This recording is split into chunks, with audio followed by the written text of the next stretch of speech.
এরাই হচ্ছে যারা এখানে 10টি কথা বলা হয়েছে। মোট কত কথা বলা হলো? 10টি কথা বলা হয়েছে। কোরআনে কারীম আল্লাহ রাব্বুল আলামিন এখানে বলছেন এই কাজগুলি যারা করবে তারাই হচ্ছে ঈমানের দাবিতে সত্যবাদী এবং এরাই হচ্ছে মুত্তাকী।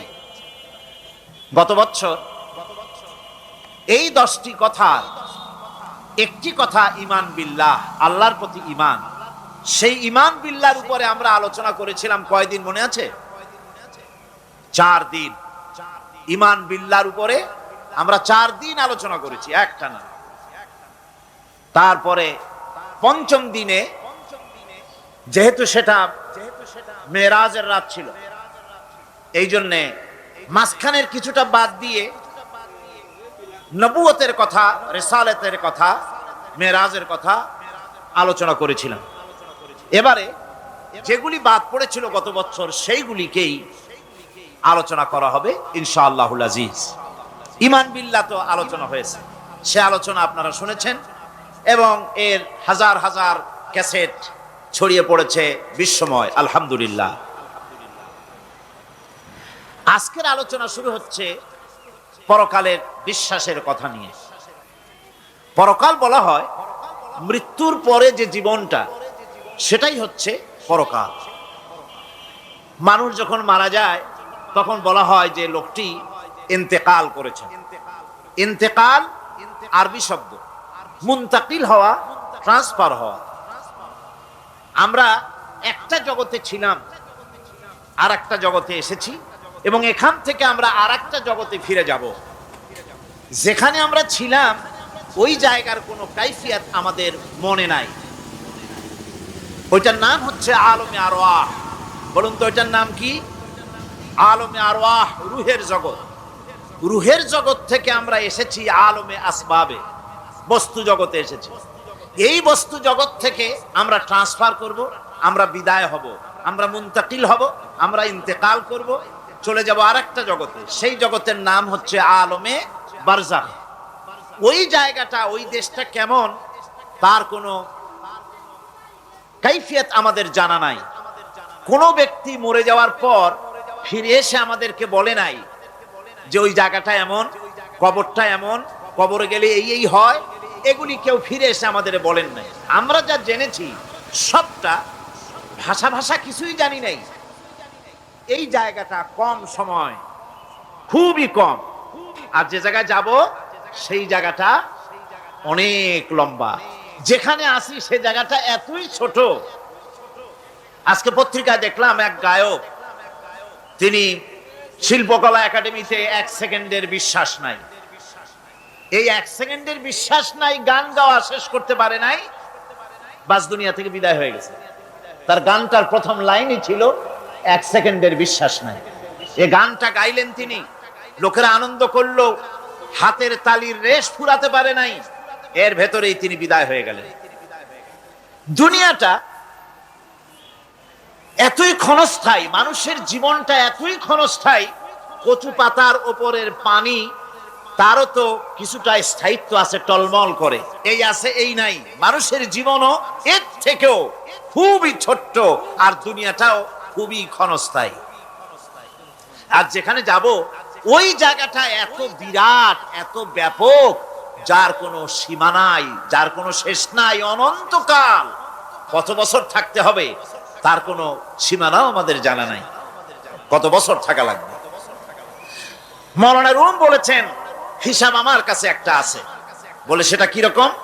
তিনি বলেছেন একটা হিসাব আমি জানি, তা হচ্ছে এই পৃথিবী ভরা যদি থাকে সরিষা, আকাশ পর্যন্ত উঁচা।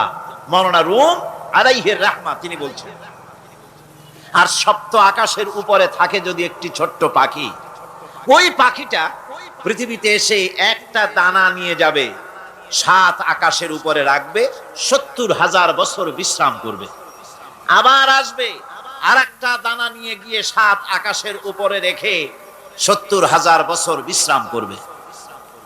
মাওলানা রুম বলেন এমনি করে ওই পাখিটি 70,000 বছরের বিরতিতে একটা একটা দানা নিতে নিতে তাম পৃথিবীর সমস্ত দানাগুলি যদি 7 আকাশের উপরে নেওয়া হয়েও যায়, তবুও আল্লাহ রাব্বুল আলামিন মানুষের জন্য যে পরকালের জীবন তৈরি করেছেন সেই জীবনের শেষ হবে না। কি বিশাল, কি জীবন যার কোনো শেষ নাই। শুধু বিচারের দিনটা হবে 50 আলফা সানা মিম্মা তাউদ্দুন। দুনিয়ার হিসাব মতে যে তোমরা গণো, এই গণনা মতে 24 ঘন্টার দিন, 7 দিনের সপ্তাহ, 30 দিনের মাস, 52 সপ্তাহের বছর, এইভাবে করে মাস দিন যেভাবে তোমরা গণনা করো, 50,000 বছর পৃথিবীর 50,000 বছর যত বড় লম্বা, কিয়ামতে শুধু বিচারের দিনটাই হবে এত বড় লম্বা। সুবহানাল্লাহ। সুতরাং সেই পরকাল, এই পরকালের উপরে বিশ্বাস, এটা হলো সবচেয়ে গুরুত্বপূর্ণ একটি বিষয়। কোরআনে কারিমে সম্ভবত এমন কোন পৃষ্ঠা নাই যেখানে সরাসরি অথবা আকারে ইঙ্গিতে পরকালের কোনো কথা বলা হয় নাই। সম্ভবত কোরআনে কারিমের এমন কোন পৃষ্ঠা নাই। কোরআনে কারিমের ভেতরে মওত, হাশর, জাহান্নাম, জান্নাত, তারপরে সিরাত, মিজান, মানাজির কিয়ামত ইত্যাদি, অর্থাৎ মৃত্যুর পরের জীবন সম্পর্কে আল্লাহ পাক কোরআনে যা আলোচনা করেছেন তা যদি এক জায়গায় করা যায় তা অন্তত গোটা কোরআন শরীফের 1/3 10 পারার সমান হয়ে যাবে। এখন চিন্তা করেন বিষয়টা কতই গুরুত্বপূর্ণ, যার জন্য কোরআনে কারিমে এতটা বিরাট, কোরআনের 1/3 আল্লাহ পাক পরকাল সম্পর্কে আলোচনা করেছেন। খুবই গুরুত্বপূর্ণ বিষয়।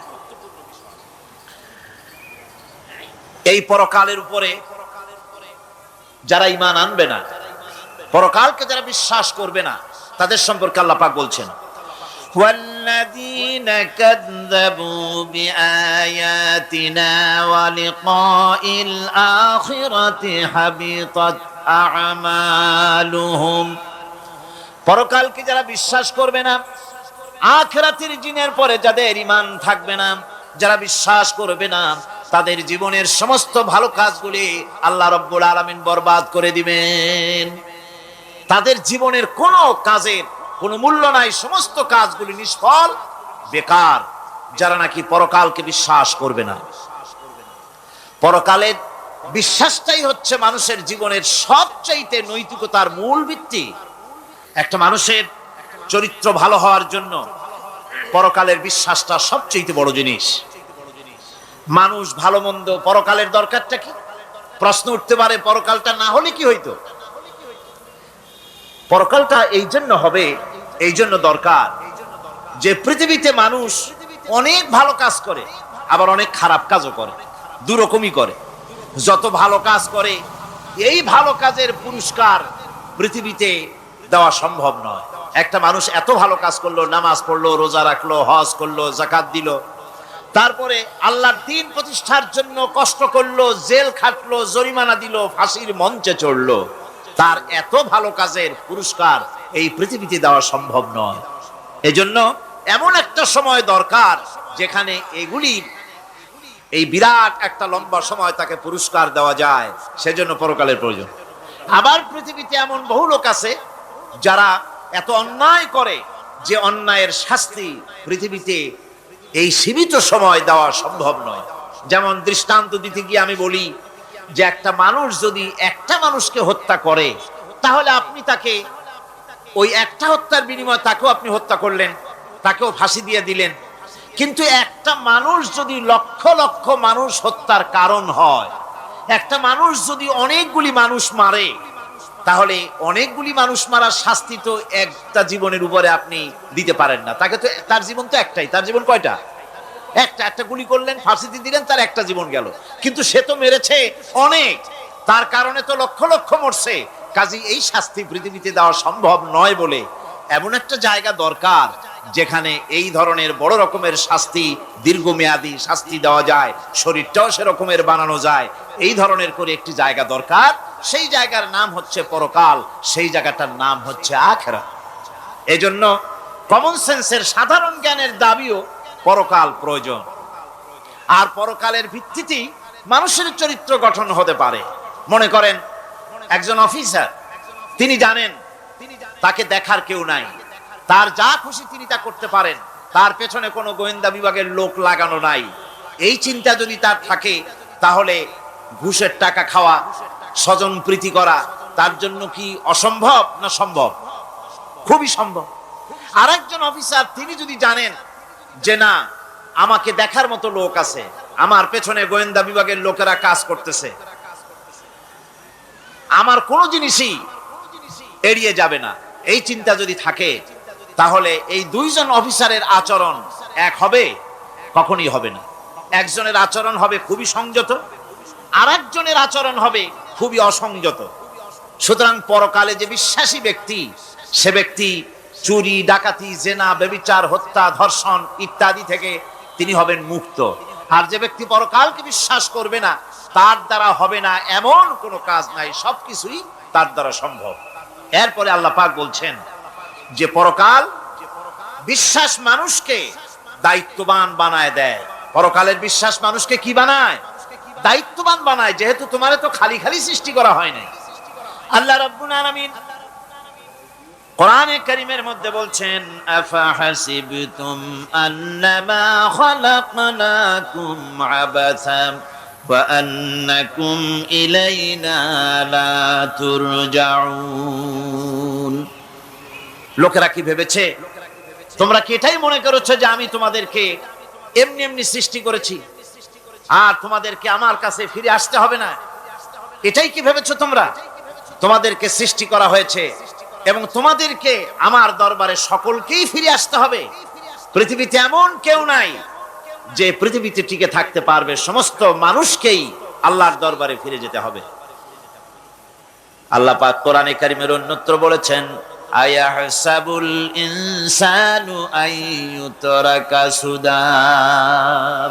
মানুষ কি ভেবেছে যে আমি তাকে নিরর্থক সৃষ্টি করেছি, তার কোনো হিসাব হবে না, তার কোনো দেখার মতো কেউ নাই, তাকে এমনি এমনি আমি সৃষ্টি করেছি? তা না, প্রত্যেকটি মানুষকেই বিচক্ষণতার দাবি হিসেবে সৃষ্টি করা হয়েছে এবং তার সব কিছুকেই দেখা হচ্ছে। আল্লাহ পাক সব দেখতে পাচ্ছেন, তার নজরের সামনে আছে। আল্লাহ পাক দেখেন এবং শোনেন। আমরাও দেখি, আমরাও শুনি, কিন্তু আল্লাহ পাকের দেখা আর আমাদের দেখা, আল্লাহর শোনা আর আমাদের শোনা একরকম নয়। আমরা এই মাহফিলের বাইরে কি হচ্ছে আমরা দেখতে পাই না, ঠিক কিনা গণ? রাতের বেলায় আমরা আমাদের নিজেদেরকেও দেখি না, এমনকি আমরা আমাদের পেছনে কি হয়, পিছনে কি আছে তাও দেখি না। আপনারা যে আমার সামনে বসে আছেন, আপনাদের পেছনে লোকটা কি করতেছে তা আপনি দেখতে পাচ্ছেন। মেঘ হলে মেঘের উপরে কি হয় দেখতে পাই না, কুয়াশার মধ্যে দেখতে পাই না, গাছের আড়ালে কি দেখতে পাই না, পাহাড়ের আড়ালে কি দেখতে পাই না। তারপরে শোনার ব্যাপারে একটা নির্ধারিত এলাকার আওয়াজ আমাদের কানে আসে, এর বাইরের কিছু আমরা শুনতেও পাই না। আল্লাহ রাব্বুল আলামিনের কি এরকম অবস্থা নাকি? কি বলেন, এরকম অবস্থা? আল্লাহ সব দেখতে পান, সব শুনতে পান, এমন তার চোখের সামনে কোন অবস্ট্রাকশন নাই, তার চোখের সামনে কোনো জিনিস অন্তরায় হয়ে দাঁড়াতে পারে না। কেউ কোনো জিনিস তার চোখের সামনে বাধার সৃষ্টি হতে পারে না। তাকে কেউ দেখতে পারে না, কিন্তু তিনি সবাইকে দেখতে পান। লা তুদরিকুহুল আবসার, তাকে কোন দৃষ্টি শক্তি তাকে দেখতে পাবে না। সমস্ত দৃষ্টি শক্তিকে তিনি দেখবেন, কিন্তু তাকে কেউ দেখতে পারবে না। সুবহানাল্লাহি ওয়া বিহামদিহি। সুতরাং তিনি সব দেখেন এবং সবই শোনেন। এই বিশ্বাস মানুষকে দায়িত্ববান বানায়। এই বিশ্বাস মানুষকে কি বানায় জোরে গান? দায়িত্ববান বানিয়ে দেয়। আল্লাহ রাব্বুল আলামিন বলছেন, আয়াহসাবু আল্লান ইয়াকদিরা আলাইহি আহাদ ইয়াকুলু আহলাকতু মালান লুবাদা আয়াহসাবু আন লাম ইয়ারাহু আহাদ। মানুষ কি ধারণা করেছে তার উপরে কারো কোনো ক্ষমতা চলবে না? সে বলে আমি অনেক ব্যয় করেছি, আর সে ভেবেছে তাকে দেখার মতো কেউ নাই। আল্লাহ পাক বলেন, দেখার জন্য অবশ্যই একজন আছেন, তিনি হচ্ছেন আল্লাহ রাব্বুল আলামিন। কে দেখতে পান? জোরে সরে বলেন, কে দেখতে পান? আল্লাহ পাক সব দেখেন, সব শোনেন। এমনকি সমুদ্রের অতল তলদেশে কোন পাথরের সাথে লাগানো, বালু কণার সঙ্গে লাগানো ছোট্ট একটি পোকা, যা মাইক্রোস্কোপ যন্ত্র ছাড়া দেখা যায় না, এমন ছোট্ট পোকাটিও যদি চিৎকার মারে ক্ষুধার যন্ত্রণায় বা পেটের যন্ত্রণায় বা কষ্টে পড়ে কোনো চিৎকার যদি মারে, সমুদ্রের কেউ শোনার কথা নয়, জমিনের উপরে কেউ শোনার কথা নয়, অন্তরিক্ষের কারো শোনার কথা নয়, আল্লাহ রাব্বুল আলামিন বলেন সেই ক্ষীণ আওয়াজটুকুনো তোমার আল্লাহ পাক শুনতে পান। সব তিনি শুনতে পান এবং দেখতে পান, তার চোখের সামনে সব রয়েছে। সুতরাং আসল কথা হচ্ছে মানুষেরা পরকালের চাইতে দুনিয়ার গুরুত্ব দেয় বেশি। বাল তুসিরুনাল হায়াতাদ দুনিয়া ওয়াল আখিরাতু খায়রুন ওয়া আবকা। তোমরা পার্থিব জীবনকে অগ্রাধিকার দিয়েছো, আর পরকাল হচ্ছে উত্তম এবং স্থায়ী। পরকাল হচ্ছে উত্তম। পৃথিবী একটা নিকৃষ্ট জায়গা, একটা ছোট্ট জায়গা পৃথিবী। এটার আরবি হচ্ছে কি বলুন তো? পৃথিবীর আরবি কি? দুনিয়া। এটাকে দুনিয়া, দুনিয়া শব্দটা এসেছে আদনা শব্দ থেকে, তুচ্ছ, নিকৃষ্ট, এটার কোনো দাম নাই। আর এই জন্য হাদিস শরীফে এসেছে যে এই পৃথিবীর মূল্য যদি আল্লাহর কাছে মশার ডানা তুল্য যদি হতো, তাহলে কাফেরকে এক ঢোক পানি আল্লাহ পাক গিলতে দিতেন না। আল্লাহর দৃষ্টান্তটা, হাদিস শরীফের দৃষ্টান্তটা লক্ষ্য করেছেন? এই পৃথিবীর মূল্য যদি একটা মশার ডানার তুল্য যদি হতো, আপনাকে কেউ যদি 1,00,000 মশার ডানা যদি কেউ আপনাকে জোগাড় করে দেয়, আপনি কয় টাকা দিয়ে কিনবেন? কোন কথা বলতেছেন না? খুব আগ্রহ আছে কেনার নাকি? 4 আনা দিয়েও, 4 পয়সা দিয়েও আপনারা কেউ কিনবেন না, যেহেতু মশার ডানা 10 কোটি ডানা আনি জোগাড় করে দেন, নদী করবোটা কি? কাজী দৃষ্টান্তটা লক্ষ্য করুন যে এই পৃথিবীর মূল্য যদি আল্লাহ পাকের কাছে একটা মশার ডানার তুল্য যদি হতো, তাহলে আল্লাহ রাব্বুল আলামিন কাফেরকে এক ঢোক পানি গিলতে দিতেন না। তার মানে এটার কোনো দাম নাই। তো যেটার দাম নাই সেটার দাম আমরা খুব বেশি দিয়েছি। আর পরকাল হচ্ছে স্থায়ী, চিরস্থায়ী জায়গা। সেই চিরস্থায়ী জায়গার আমরা মূল্য দেই নাই। যেমন আমরা দেহের মূল্যটা বেশি দেই, আত্মার মূল্যটা কম দেই। দেহটারে সাজাই বেশি। এই দেহটার জন্য দেখছেন অবস্থা, শীতকালে কত ক্রিম মাখে, পায়ে ভ্যাসলিন মাখে, মুখে ক্রিম মাখে, হাতে জেলি মাখে, তারপরে ঠোঁটে আরো কিছু মাখে, এরপরে এতগুলি মাইখা তারপরে জামা কাপড় সেন্ট আতর কত কিছু সমানে মাখতে থাকে শরীরের জন্য, এত যত্ন। তারপরে ভুরি ভোজন পাইকারি দরে খায়, জনমের মতো খায়। খাওয়ার চোটে পেট যায় একদিক, পাছা যায় আর একদিক, মাথা যায় আর একদিক, আস্তে আস্তে দুমবার সাইজ হয়ে যায় মানুষের বডিটা। যেই শরীরটার কোনো দাম নাই, কোনো মূল্য নাই। আপনারা আচ্ছা, আপনারা সত্য করে বলেন, দামটা কার? শরীরের দেহের দাম বেশি না আত্মার দাম বেশি? কোনটা, কোনটার দাম? তার দাম, আত্মাটার দাম বেশি। এটা মুখ দিয়ে বললেন, কিন্তু আসলে মনের কথা হইলে আত্মারে আপনারা কিছু খাইতে দিতেন। আত্মাকে তো কিছু খেতে দেওয়া হয় না। দেহটারই, আত্মাটার দাম যদি বেশি না হবে, মানুষ মরে গেলে পরে যায়টা কি? চোখ আছে, কান আছে, মুখ আছে, হাত আছে, পা আছে, সবই তো রয়ে গেল। গেলটা কি? কি যাওয়ার কারণে? প্রাণের সন্তান, কলিজার টুকরা সন্তান বলে, মা বাবার কাছে আমার যেতে ভয় করে। ছোট্ট বাচ্চা বাবার কাছে যেতে চায় না, প্রাণীদিকা স্ত্রীও যেতে চায় না। মা বাবা আত্মীয় স্বজন সবাই বলে তাড়াতাড়ি বিদায় করো, তাড়াতাড়ি বিদায় করো। কি যাওয়ার জন্য? কি ছিল মূল্যবান জিনিস, আর ওইটা যাওয়ার জন্যই পরিণতি হলো। সেটার নাম হলো রুহু। যে আত্মাটার বেশি মূল্য, সেইটার মূল্য মানুষেরা দেয় না। এই আত্মাটা কি জিনিস? আল্লাহ পাক নবীর কাছে প্রশ্ন করা হয়েছে রূহ সম্পর্কে, আল্লাহ তার জবাব দিয়েছেন, ওয়াইয়াস আদুনাকা আনির রূহ কুলির রূহু মিন আমরি রাব্বি। নবী হে, আপনাকে প্রশ্ন করা হয় রূহ কি জিনিস, আপনি বলুন এটি হচ্ছে আল্লাহর হুকুম। আল্লাহর একটা হুকুম মানুষের ভিতরে কাজ করে। এটা এতই গুরুত্বপূর্ণ, ওটা থাকলে আমরা বাঁচি, ওটা না থাকলে আমরা মরে যাই। এখন যেটার গুরুত্ব বেশি সেটাতে খাইতে দেই না, সেটার জন্য কোনো যত্ন নাই, খোঁজ নাই, খবর নাই। সকালবেলায় ব্রেকফাস্ট, নাস্তা, লাঞ্চ, ডিনার, বিকালের চা, ফলারি, কোনো জিনিসের অভাব নাই, সমানে খায় আর সমানে শরীরটারে বাঁচায়। আর যেটার কারণে বডিটা বাঁচে তার কোনো খোঁজ খবর নাই, ওটারও কিছু খাবার দিতে হবে। ওটারে কি খাওয়াবেন? ওটাই কি ফুলকপি খাবে? শীতের দিনে লাল শাক খাবে? লট্টা মাছ খাবে নাকি? খাবেন। রূপচান্দাও খাবেন। শীতকালের ভাপা পিঠাও না ধুপি পিঠা কি কন আপনারা, এগুলোও খাবেন। সুতরাং এই যে শরীর আপনার আত্মাটা, ওরে খাইতে দিবেন কি? ও কচু খায় না, মূলাও খায় না, দুধও খায় না, পনিরও খায় না, ঘিও খায় না, মাছ গোশতও খায় না। যেহেতু এই আত্মাটা এসেছে রূহের জগৎ থেকে, তাই ওর খাদ্য এই পৃথিবীতে বানানো হয় নাই। দেহ তৈরি হয়েছে মাটি থেকে, মাটির উপাদান দিয়ে, সেজন্য তার খাদ্য বানানো হয়েছে মাটির উপাদান দিয়ে।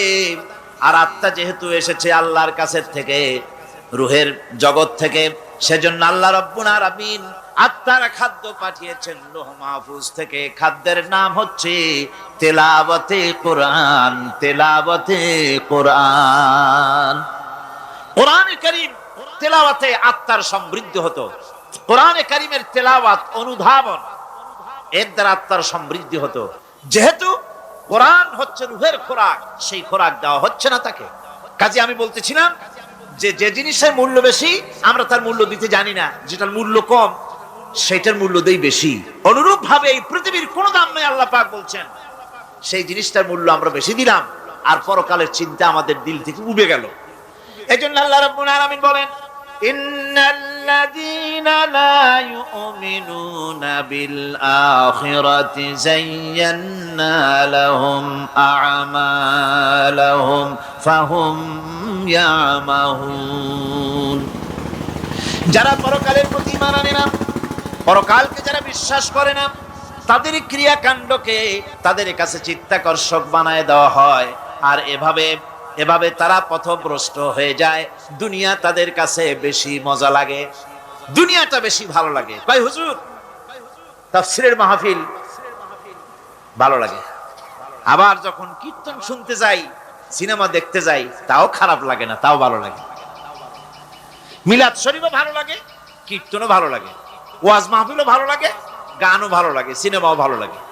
এই যে দুই জিনিস ভালো লাগে, এটা হলো মুনাফিকি রোগ। এটা কি রোগ বলেন না সবাই? এটা কি রোগ? মুনাফিকি রোগ।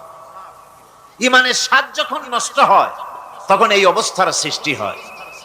বিষাক্ত সাপ যখন মানুষকে দংশন করে, রাতের অন্ধকারে বিষাক্ত সাপে মানুষকে দংশন করেছে, ওঝা আনা হলো।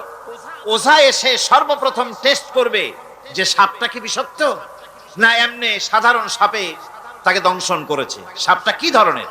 এটা টেস্ট করার জন্য সাপে কাটা রোগীর মুখে ওঝা মুখের মধ্যে খুব ঝাল মরিচ অথবা লবণ এটা দেয়। দিলে পরে সে যদি বলে পানি পানি লাগে, খুব ঝালওয়ালা মরিচ কিন্তু মুখে পানি পানি লাগে, বুঝতে হবে বিষাক্ত সাপে কামড়িয়েছে। আর যদি ঝালকে ঝাল বলে, লবণকে লবণ বলে, তিতকে তিতো বলে, তাহলে বোঝা যাবে বিষাক্ত সাপে কামড়ায় নাই। তো বিষাক্ত সাপের প্রধান আলামত হলো এই, বিষাক্ত সাপে যখন মানুষকে কাটে তখন তার প্রথম বিষক্রিয়া হচ্ছে তার রক্তকে জাম করে দেয় আর জিহ্বার স্বাদকে নষ্ট করে দেয়। এই পৃথিবীতে যত বিষাক্ত সাপ আছে সবচাইতে মারাত্মক আর বিষাক্ত সাপ হচ্ছে শয়তান। সবচাইতে বিষাক্ত সাপ কি? এই শয়তান যাকে ওয়াসওয়াসা দেয়, শয়তান যাকে দংশন করে, শয়তান যারে ফুটবল বানাতে পারে, সর্বপ্রথম তার ঈমানের স্বাদ নষ্ট করে দেয়। তখন আখিরাত ভালো লাগে না, তখন মসজিদ ভালো লাগে না, তখন ওয়াজ মাহফিল ভালো লাগে না, তাফসীর মাহফিল ভালো লাগে না, তখন সিনেমা পছন্দ হয়, গান পছন্দ হয়, মেলা পছন্দ হয়, সাংস্কৃতিক অনুষ্ঠান, নাচ, উল্টোপাল্টা কাম, এই সমস্ত পছন্দ হয়। আল্লাহর ইসলাম ভালো লাগে না, পছন্দ হয় না। আল্লাহ পাক বলেন, পরকালকে যারা অস্বীকার করে তাদের মনের তাদের জন্য এই দুনিয়াটাকেই তাদের সামনে চিত্তাকর্ষক, তাদের ক্রিয়াকাণ্ডকে চিত্তাকর্ষক করে দেওয়া হয়, আর এর ভেতরেই তারা পড়ে থাকে। ফলে এই সব পরকালে অবিশ্বাসী লোকগুলি অহংকারী হয়। তারা কি হয়? আল্লাহ পাক বলেন, ফাল্লাযীনা লা ইউমিনুনা বিল আখিরাতি কুলুবুহুম মুনকিরাতুন ওয়া হুম মুস্তাকবিরুন। পরকালের প্রতি যারা ঈমান আনে না পরকালকে যারা বিশ্বাস করে না তাদের মন সত্য কথাকে অস্বীকার করে, আর এই লোকগুলি অহংকারী হয়ে যায়, ধরাকে সরাক জ্ঞান করে। কি হনুরে এই অবস্থার সৃষ্টি হয়ে যায়। সে মনে করে যে পৃথিবী আমার, উলট পালট করে দে মা, লুটে পুটি খায়, পরকালে বিশ্বাস নাই, যা খুশি সে তখন তা করতে থাকে এবং অহংকারী হয়ে যায়। পরকালীন জীবনের অস্বীকৃতি আজকে নতুন কিছু নয়। আজও এক শ্রেণীর লোক আছে যারা বলে পরকাল বলে কিছুই নাই, আল্লাহ সম্পর্কে বলে দেয়ার ইজ নো গড, স্রষ্টা বলতে কিছু নাই, পরকালকেও বিশ্বাস করে না এমন লোক আমাদের দেশে আছে কিনা কোন? জোরে কোন আছে কিনা? যথেষ্ট তৈরি হয়েছে এবং বর্তমান সময় বেশি তৈরি হয়েছে। অতীতের কোন সময় ইসলাম আর মুসলিম সেন্টিমেন্ট এত আহত হয় নাই যত এই কয়েক বছরের মধ্যে হয়েছে, ঠিক কিনা? পরকালকে অস্বীকার করেছে, কোরআন শরীফকে আগাগোড়া সংশোধনের কথা বলেছে, আল্লাহকে মিথ্যাবাদী বলেছে। নাউজুবিল্লাহ পড়েন না কেন? নাউজুবিল্লাহি মিন যালিক।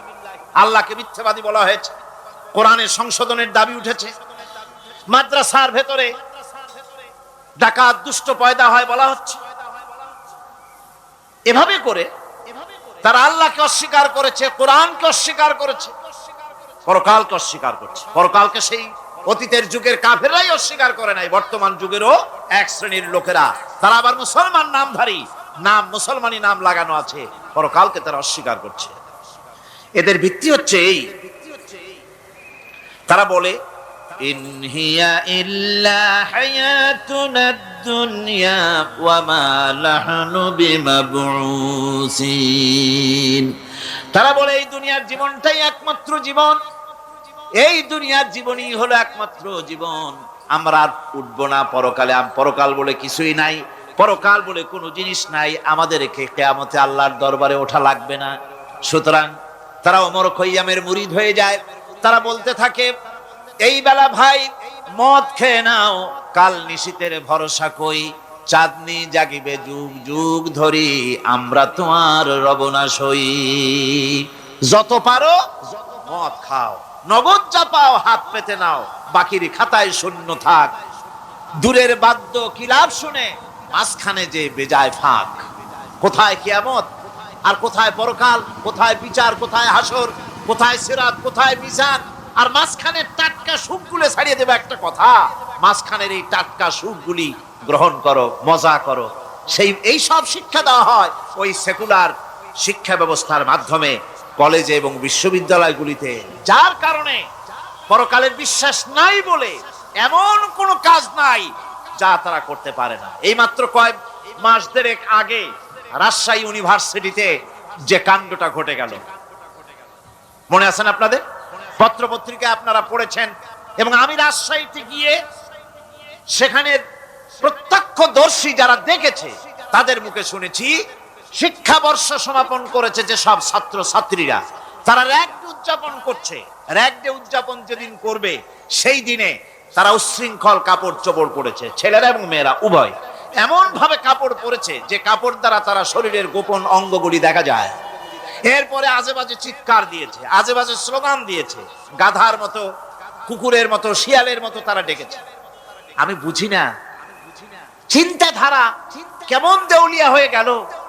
শিক্ষাবর্ষ বিশ্ববিদ্যালয়ের সর্বোচ্চ শিক্ষাঙ্গন থেকে লেখাপড়া শেষ করে বেরোচ্ছে, যাওয়ার সময় তারা বিশ্ববিদ্যালয় থেকে কুকুরের ডাক দিল, শিয়ালের ডাক দিল, ছাগলের ডাক দিল। কি প্রমাণ করতে চাইলো? যে 16 বছর লেখাপড়া করে বিশ্ববিদ্যালয়ের অঙ্গন পেরিয়ে গোটা জাতির জন্য ছাগল হয়ে আমরা আবির্ভূত হচ্ছি, অথবা কুকুর গরুর ভূমিকায় আমরা আবির্ভূত হচ্ছি। নাউজুবিল্লাহি মিন যালিক। এরপরে মিছিল শেষ করলো, সন্ধ্যাবেলায় শুরু হলো সাংস্কৃতিক অনুষ্ঠান। বিদ্যুৎ কর্তৃপক্ষের সঙ্গে বোধহয় লাইন করেছে। সন্ধ্যা 7:30টার সময় মঞ্চ তৈরি আছে, গান হচ্ছে, আনন্দ ফুর্তির শেষ নাই।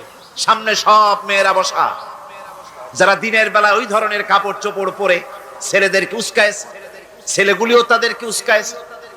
মাঝখানে তারা বসা, চতুর্দিকে ছেলেরা দাঁড়ানো। হঠাৎ করে লাইট বন্ধ হয়ে গেল, বিদ্যুৎ চলে গেল। এখন সাংস্কৃতিক অনুষ্ঠান কি কায়দায় হচ্ছে, কত প্রকার হচ্ছে, কিভাবে হচ্ছে, নাউযুবিল্লাহি মিন যালিক। পুলিশেরা বলেছে বিদ্যুৎ যখন এলো, মেয়েগুলিকে অনেক মেয়ে পাওয়া গেছে, কাপড় নাই, পেটিকোট নাই, উলঙ্গ, তাদেরকে ধরে ধরে উঠানো হয়েছে হোস্টেলে। পরের দিন সকাল বেলায় মাঠ ভর্তি ভাঙা কাচের চুড়ি, ভ্যানিটি ব্যাগ, চশমা, কাপড় চোপড় ছিড়িয়ে ছটিয়ে চতুর্দিকে পড়ে আছে। এই হলো শিক্ষা। নাউযুবিল্লাহি মিন যালিক। আমি কসম করে বলতে পারি, বিশ্ববিদ্যালয়ে যদি কোরআন শরীফের তাফসীর পড়ানো হতো, হাদিস শরীফ যদি পড়ানো হতো, কেউ কেউ বলবেন কোরআন হাদিস তো পড়ানো হয়, বিশ্ববিদ্যালয় কলেজে পড়ানো তো হয়। আমি তো জানি সিলেবাসে 10টা 5টা হাদিস আছে, 2-4 লাইন কোরআন শরীফ আছে, এর কোনো মানে নাই। মাদ্রাসায় যেমন পড়ানো হয় 30 পারা কোরআনের তাফসীর, রাসূল করিম সাল্লাল্লাহু আলাইহি ওয়াসাল্লামের হাদিস যেমন পড়ানো হয়, এইভাবে করে যদি বিশ্ববিদ্যালয়ে কোরআন হাদিস পড়ানো হতো, আল্লাহর কসম বাংলাদেশের বিশ্ববিদ্যালয়গুলি গোটা জাতিকে চোর, গুন্ডা, বদমাশ, ডাকাত উপহার দিত না, উপহার দিত শাহজালাল।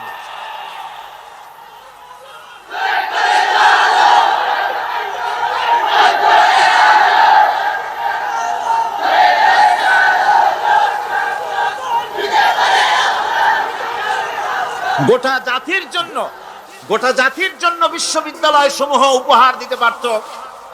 উপহার দিত শাহ মখদুম, শাহজালাল, খান জাহান আলী, উপহার দিতে পারত খাজা মঈনুদ্দিন চিশতি, উপহার দিতে পারত খালিদ বিন ওলীদ, উপহার দিত সালাউদ্দিন আইয়ুবী। আল্লাহ পাক তাদের সকলের প্রতি রহম করুন, জোরে কোন আমিন। এরকম উপহার গোটা জাতিকে তারা দিতে পারত, কথা ঠিক কিনা গান? সুতরাং পরকালকে অস্বীকার করাই হচ্ছে এর মূলভূত কারণ। সেকুলার শিক্ষা ব্যবস্থা হচ্ছে এর মূলভূত কারণ। এই জন্য কোরআনে কারীম আল্লাহ পাক বলছেন, লাইসাল বিররা আন তুওয়াল্লু বুজুহাকুম কিবালাল মাশরিকি ওয়াল মাগরিব, পূর্ব পশ্চিমে কয়বার মাথা ঘুরালা, এইটাই তোমার পুণ্যবান সৎ কাজ হওয়ার এটা নমুনা নয়। প্রকৃতপক্ষের সৎ কাজ হচ্ছে আল্লাহ বিশ্বাস করা এবং পরকালে বিশ্বাস ভিত্তিক জীবন গড়া। ওই কাফেররা বলতো, وقالوا ما هي إلا حياتنا الدنيا نموت ونحيا وما يهلكنا إلا الدهر। আল্লাহ রাব্বুল আলামিন বলেন, এই কাফেররা বলতো দুনিয়ার জীবনটাই তো আসল জীবন, আমরা মরবো না, আমরা এখানেই থাকবো, এই জীবনটাই হলো আসল জীবন, এখানেই বাঁচবো, এখানেই মরবো, আমরা পরকাল বলে কোনো জিনিস নাই, আমাদের কোনো ওঠা লাগবে না, যা কিছু হয় যুগের আবর্তন ছাড়া কিছুই হয় না। শুধু তাই নয়, এই প্রশ্ন কাফেরদের মনের ভিতরে মারাত্মক আকার ধারণ করলো। তারা বলল, আইযা মিতনা ওয়া কুন্না তুরাবান যালিকা রাজউম বাঈদ। আমরা মাটির সাথে মিশে যাব, আমরা মরে যাব, মাটির সঙ্গে মিশে যাব, তারপরে আমাদেরকে জীবিত করা হবে, এটা তো জ্ঞান বহির্ভূত কথা, এটা তো মাথায় ঢোকে না, কথাটা কেমন? তারা এভাবে অনেক প্রশ্ন করত। ফাকালু আইদা কুন্না ইযামান ওয়া রুফাতান আইন্না লামাবউসুনা খালকান জাদীদা। আমরা মরে যাব, গলে যাব, পচে যাব, হাড্ডি গুড্ডি মাটির সাথে মিশে যাবে, এরপরে আমাদেরকে নতুন করে সৃষ্টি করা হবে, এটা জ্ঞান বহির্ভূত কথা, এটা মাথার মধ্যে আসে না। কে আমাদেরকে চিন্তা করবে মরে যাওয়ার পর?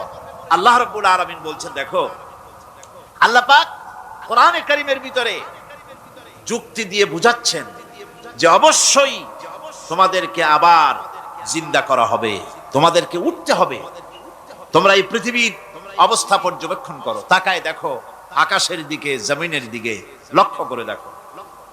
আওয়ালাম ইয়ানজুরু ফি মালাকুতিস সামাওয়াতি ওয়াল আরদ। তারা কি আসমান এবং জমিনের ব্যবস্থাপনা সম্পর্কে চিন্তা ভাবনা করে না?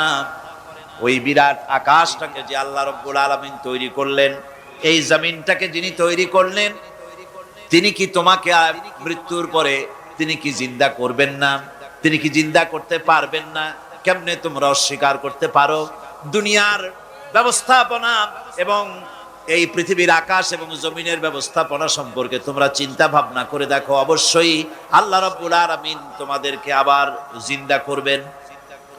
وكأين من آيات في السماوات والأرض يمرون عليها وهم عنها معرضون। আসমান জমিনে বহু নিদর্শন পড়ে আছে যেগুলি তারা অতিক্রম করে যায়, অথচ সে সম্পর্কে তারা মোটেই চিন্তা ভাবনা করে না। চিন্তার বহু বিষয় আল্লাহ পাক এই পৃথিবীতে রেখেছেন। যারা চিন্তাশীল, যারা জ্ঞানবান, তারা এর দ্বারা বুঝতে পারে। আল্লাহ রাব্বুল আলামিন বলছেন, ইন্না ফি খালকিস সামাওয়াতি ওয়াল আরদি ওয়া ইখতিলাফিল লাইলি ওয়ান নাহার লাআয়াতিন লিউলিল আলবাব। নিশ্চয়ই আকাশ সৃষ্টি এবং জমিন সৃষ্টির ব্যাপারে আর রাত আর দিনের পরিবর্তনের ব্যাপারে যারা জ্ঞানবান তাদের জন্য নিদর্শন রয়েছে। যারা জ্ঞানবান তাদের জন্য চিন্তার বিষয়বস্তু রয়েছে। গবেষণা করো, চিন্তা করো, এই পৃথিবীতে আল্লাহ পাক যা কিছু সৃষ্টি করেছেন তার পক্ষে আবার তোমাদেরকে সৃষ্টি করা মোটেই অসম্ভব নয়। পরকালীন জীবনের সম্ভাবনা সম্পর্কে কোরআন অবিশ্বাসীদেরকে বলছে, দেখো, আল্লাহুল্লাযী রাফা'আস সামাওয়াতি বিগাইরি আমাদিন তারাউনাহা সুম্মা ইসতাওয়া আলাল আরশ। সে আল্লাহ তোমাদের নিকট দৃশ্যমান স্তম্ভ ছাড়াই ওই বিশাল আকাশটা তৈরি করেছেন। যারা পরকাল আছে বলে উঠতে হবে একথা যারা বিশ্বাস করে না, তাদের ব্যাপারে আল্লাহ পাক এই যুক্তি দিচ্ছেন, দেখো, এই বিশাল যে আকাশটা, এই আকাশে কোনো খুঁটি আছে? কথা বলেন না কেন? এই আকাশে কোনো খুঁটি আছে? কোন রকমের খুঁটি ছাড়াই ওই বিশাল আকাশটা কে বানিয়েছেন? জোরে চিৎকার দিয়ে বলেন, কে বানাইছেন? এই যে শামিয়ানা, একটা বিশাল প্যান্ডেল, এই প্যান্ডেলে খুঁটি আছে না নাই? শুধু আছে না, একটা দুইটা না, জনমের মতো খুঁটি আছে। চতুর্দিকে তাকায় দেখে কত খুঁটি। এতটুকু একটা শামিয়ানায় শত শত খুঁটি লাগতেছে। কাপড়টা ধারণ করবে বলে, কি ধারণ করবে? কাপড়। আর অত বড় বিশাল আকাশ, সেই আকাশটার কোনো খুঁটি আছে? আল্লাহ পাক বলছেন, কোন দৃশ্যমান খুঁটি ছাড়াই এত বড় বিশাল আকাশটা তোমার মাথার উপরে দাঁড়িয়ে আছে এবং আল্লাহ পাক আরশের উপরে দীপ্তমান হয়ে আছেন। এগুলি দেখেও কি তোমার মাথার মধ্যে কোনো চিন্তা আসে না যেটা কি করে সম্ভব হলো? অনেকে তো এমন আছে শিক্ষিত লোক, তারা আবার বলে কি, কয় যে না, আকাশ বলে কিছু নাই, ওই অনেক দূরে তো সেই জন্য নীলে নীলে দেখা যায়, আসলে কিছু নাই। আকাশ, কোরআনে কারীমের মধ্যে আকাশ সম্পর্কে যে কথা বলা হয়েছে, বিশাল, যার কোনো কূল নাই, কিনারা নাই, মহাশূন্য। আমি সামনে বলবো আকাশ সম্পর্কে কথা আসতেছে। আল্লাহ পাক বলছেন, দেখো, ওই বিশাল আকাশটাকে আমি সৃষ্টি করে রেখেছি, কোনো খুঁটি লাগাই নাই। তোমার মতো একটা ছোট্ট মানুষ সৃষ্টি করেছি, মরে যাওয়ার পর মাটির সাথে মিশে যাবা, আবার তোমাকে যে আমি উঠাবো, এ ব্যাপারে তোমার চিন্তার মধ্যে দুর্বলতা আসলো কেন যে সেই আল্লাহ রাব্বুল আলামিন তোমাকে উঠাতে পারবেন না? وسخر الشمس والقمر كل يجري لأجل مسمى। তিনি চন্দ্র সূর্যকে আজ্ঞাবর্তী করেছেন, প্রত্যেকেই তার নির্দিষ্ট সময় সীমা মতো চলাফেরা করতেছে। তুমি তো ছোট একটা মানুষ, অত বড় বিশাল সূর্যটা, বিরাট চন্দ্রটা, সব গতিমান, আল্লাহর হুকুমে সব চলাফেরা করতেছে, কথা ঠিক কিনা? এই সবগুলি আল্লাহ রাব্বুল আলামিন দুনিয়ার মানুষের সামনে তুলে ধরেছেন। তাকায় দেখো, নজর করে দেখো, এই সুন্দর করে জমিন ও আসমানকে সৃষ্টি করেছি, চাঁদ সূর্যকে সৃষ্টি করেছি। এবার লক্ষ্য করো, আনতুম আশাদ্দু খালকান আমিস সামাউ বানাহা। তোমাদের সৃষ্টি করা বেশি কঠিন, না ওই বিশাল আকাশটাকে তৈরি করা বেশি কঠিন? কোনটা বেশি কঠিন? অত বড় বিশাল আকাশটাকেই যিনি সৃষ্টি করলেন, তিনি তোমার মতো মানুষকে সৃষ্টি করতে পারবেন না? যিনি একবার বিনা মডেলে তোমাকে তৈরি করলেন, আল্লাহ কি সুন্দর দৃষ্টান্ত দিচ্ছেন, আনতুম আসাদ্দু খালকান আমিস সামাউ বানাহা। তোমারে কঠিন তৈরি করা বেশি কঠিন, ওই বিশাল আকাশটাকে বেশি তৈরি করা বেশি কঠিন? অত বড় বিরাট জিনিসটাই তো আল্লাহ তৈরি করে ফেলেছেন, বিশাল আকাশ, মহাশূন্য। আর সেই মহাশূন্যের তুলনায়, মহাবিশ্বের তুলনায় পৃথিবী কত ছোট।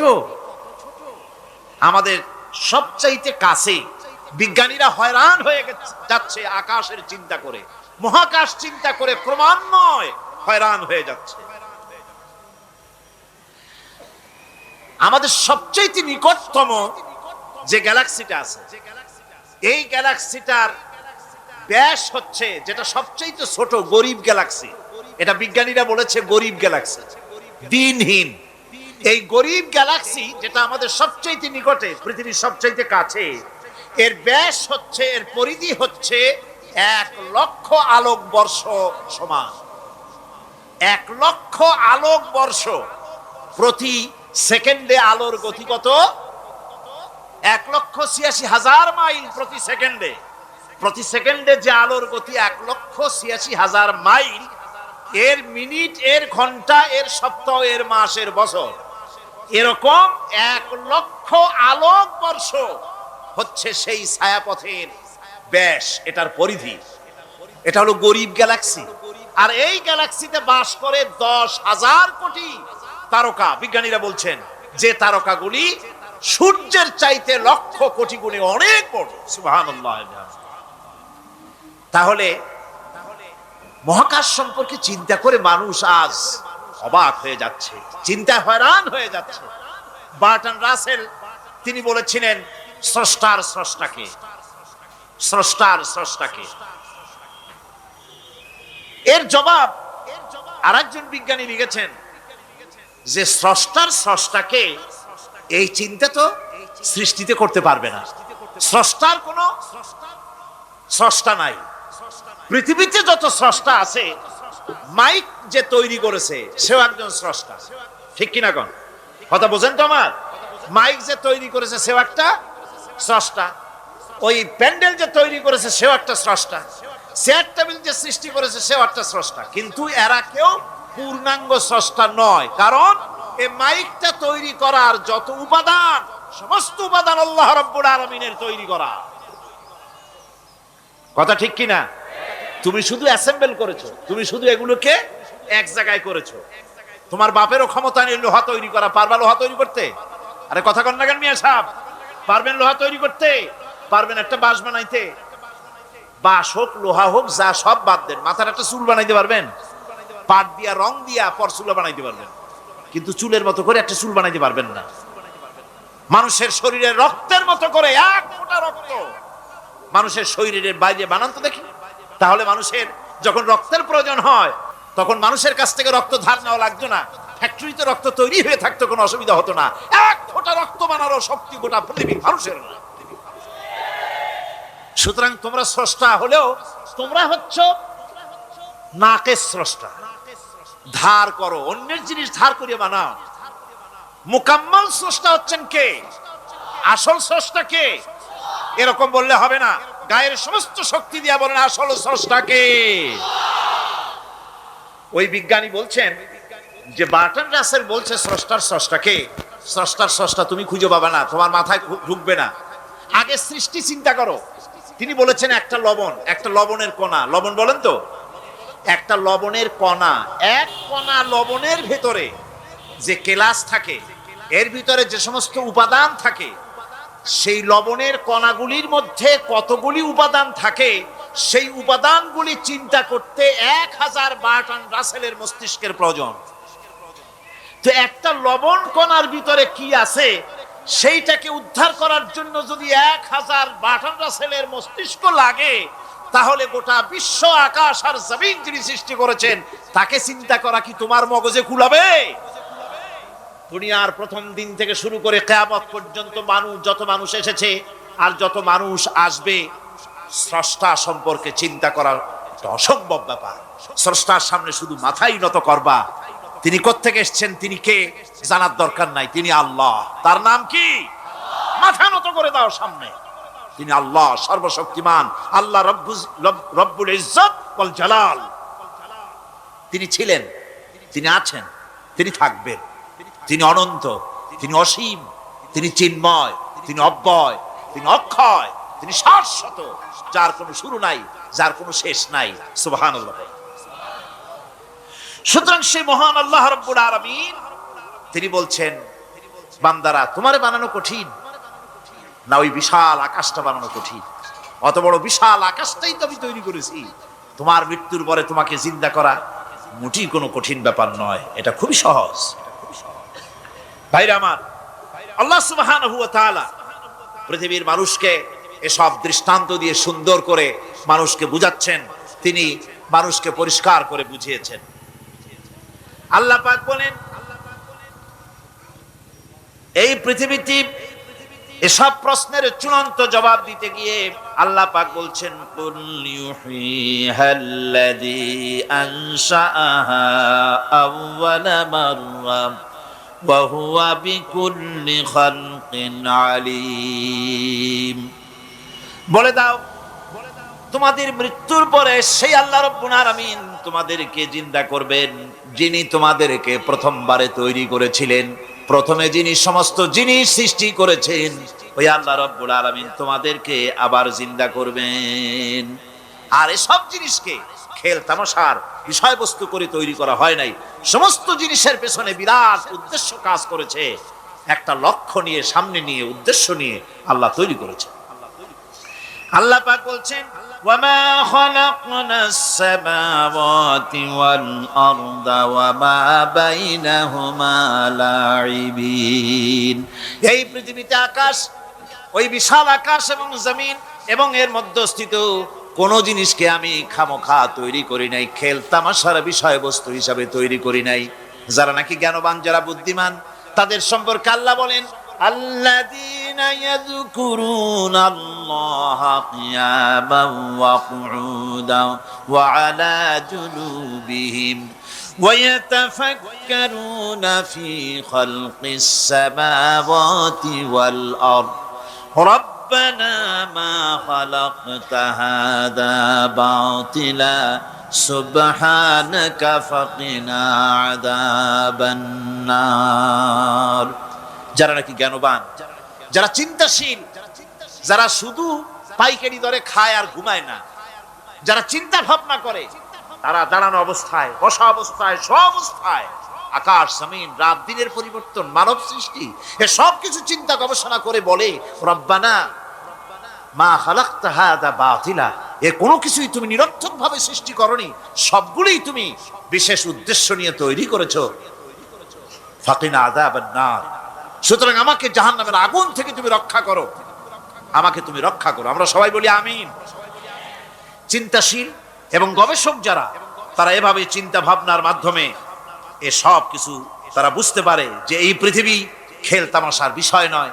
এই পৃথিবীকে আল্লাহ পাক এমনি এমনি তৈরি করেন নাই, দুনিয়ার মানুষগুলিকেও খামোখা সৃষ্টি করেননি, এর পেছনে বিরাট উদ্দেশ্য কাজ করেছে এবং আমাদের সকলকেই আল্লাহ রাব্বুল আলামিনের কাছে হাজির হতে হবে। সুতরাং এই পৃথিবীতে দুনিয়ার চাইতে অগ্রাধিকার দিতে হবে আখিরাত। দুনিয়ার চাইতে অগ্রাধিকার দিতে হবে কোনটাকে বলেন? আখিরাতের অগ্রাধিকার দিতে হবে। আল্লাহ পাক বলছেন, ওয়ামা হাদিহিল হায়াতুদ দুনিয়া ইল্লা লাহুন ওয়া লাইবুন ওয়া ইন্নাদ দারাল আখিরাতা লাহিয়াল হায়ানু লাউ কানু ইয়ামালুন। এ দুনিয়া হচ্ছে নিছক খেল তামাশা, এটা আর কিছুই নয়। জীবনের প্রকৃত আবাসস্থল হচ্ছে আখিরাত। এই দুনিয়া একটা মোহ, এই মোহের পেছনে মানুষেরা ঘুরছে, বিবি বাল বাচ্চা এর পেছনে ঘুরছে। অথচ এই বিবি বাল বাচ্চা কিয়ামতের দিন মুসিবত হয়ে দাঁড়াবে মানুষের জন্য। একটা মোহর মধ্যে মানুষ পড়ে আছে, খেল তামাশার ভিতরে পড়ে আছে। আল্লাহ পাক বলছেন, কুল মাতাউদ দুনিয়া কালিলুন ওয়াল আখিরাতু খায়রুল লিমান মুত্তাকা।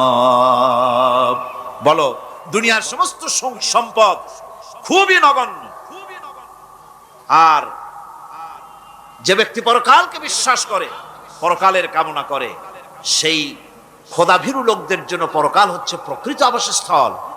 সেই জায়গাটাই হলো আসল জায়গা। ওই জায়গার জন্য কিছু তৈরি করতে হবে। কোরআনে কারিমে রব্বুল আলামিন বলছেন, রাদিতুম বিল হায়াতিদ দুনিয়া মিনাল আখিরাহ ফামা মাতাউদ দুনিয়া ফিল আখিরাতি ইল্লা কলিল। তোমরা কি পরকালের জীবনের বিনিময় এই দুনিয়ার জীবনটাই বেশি পরিতুষ্ট হয়েছো? অথচ দুনিয়ার জীবনের সুখ সম্পদ তো পরকালের তুলনায় খুবই নগণ্য। পরকালের সুখ অনেক বেশি, পরকালের দুঃখটাও অনেক বেশি, সুখটাও অনেক বেশি। পরকালটা স্থায়ী, সুতরাং দুনিয়ার মোহে না পড়ে পরকালের জন্য জীবনটাকে পরকাল ভিত্তিক জীবন তৈরি করো। আল্লাহ পাক বলছেন, ফাম্মা মান তাগা ওয়া আসারাল হায়াতাদ দুনিয়া ফাইন্নাল জাহিমা হিয়াল মাওয়া। অতঃপর যে ব্যক্তি বিদ্রোহ করেছে এবং দুনিয়ার জীবনকে অগ্রাধিকার দিয়েছে, তার জায়গা হচ্ছে জাহান্নাম। জোরে বলেন নাউজুবিল্লাহ। যে ব্যক্তি আল্লাহর সঙ্গে বিদ্রোহ করেছে আর পরকালের জন্য পাথর জোগাড় করে নাই, দুনিয়াকে অগ্রাধিকার দিল, পরকালকে ভুলে গেল, তার জায়গা হলো জাহান্নাম। ওয়া আম্মা মান খাফা মাকামা রাব্বিহি ওয়া নাহান নাফসা আনিল হাওয়া ফাইন্নাল জান্নাতা হিয়াল মাওয়া। আর যে ব্যক্তি আপন প্রভুর সামনে উপস্থিত হওয়াকে ভয় করেছে এবং আপন প্রবৃত্তিকে লালসা মুক্ত করেছে, লালসার হাত থেকে রক্ষা করেছে, আল্লাহ রাব্বুল আলামিন কিয়ামতের দিন তার জন্য রেখে দিয়েছেন জান্নাত। তার জন্য কোন জায়গা?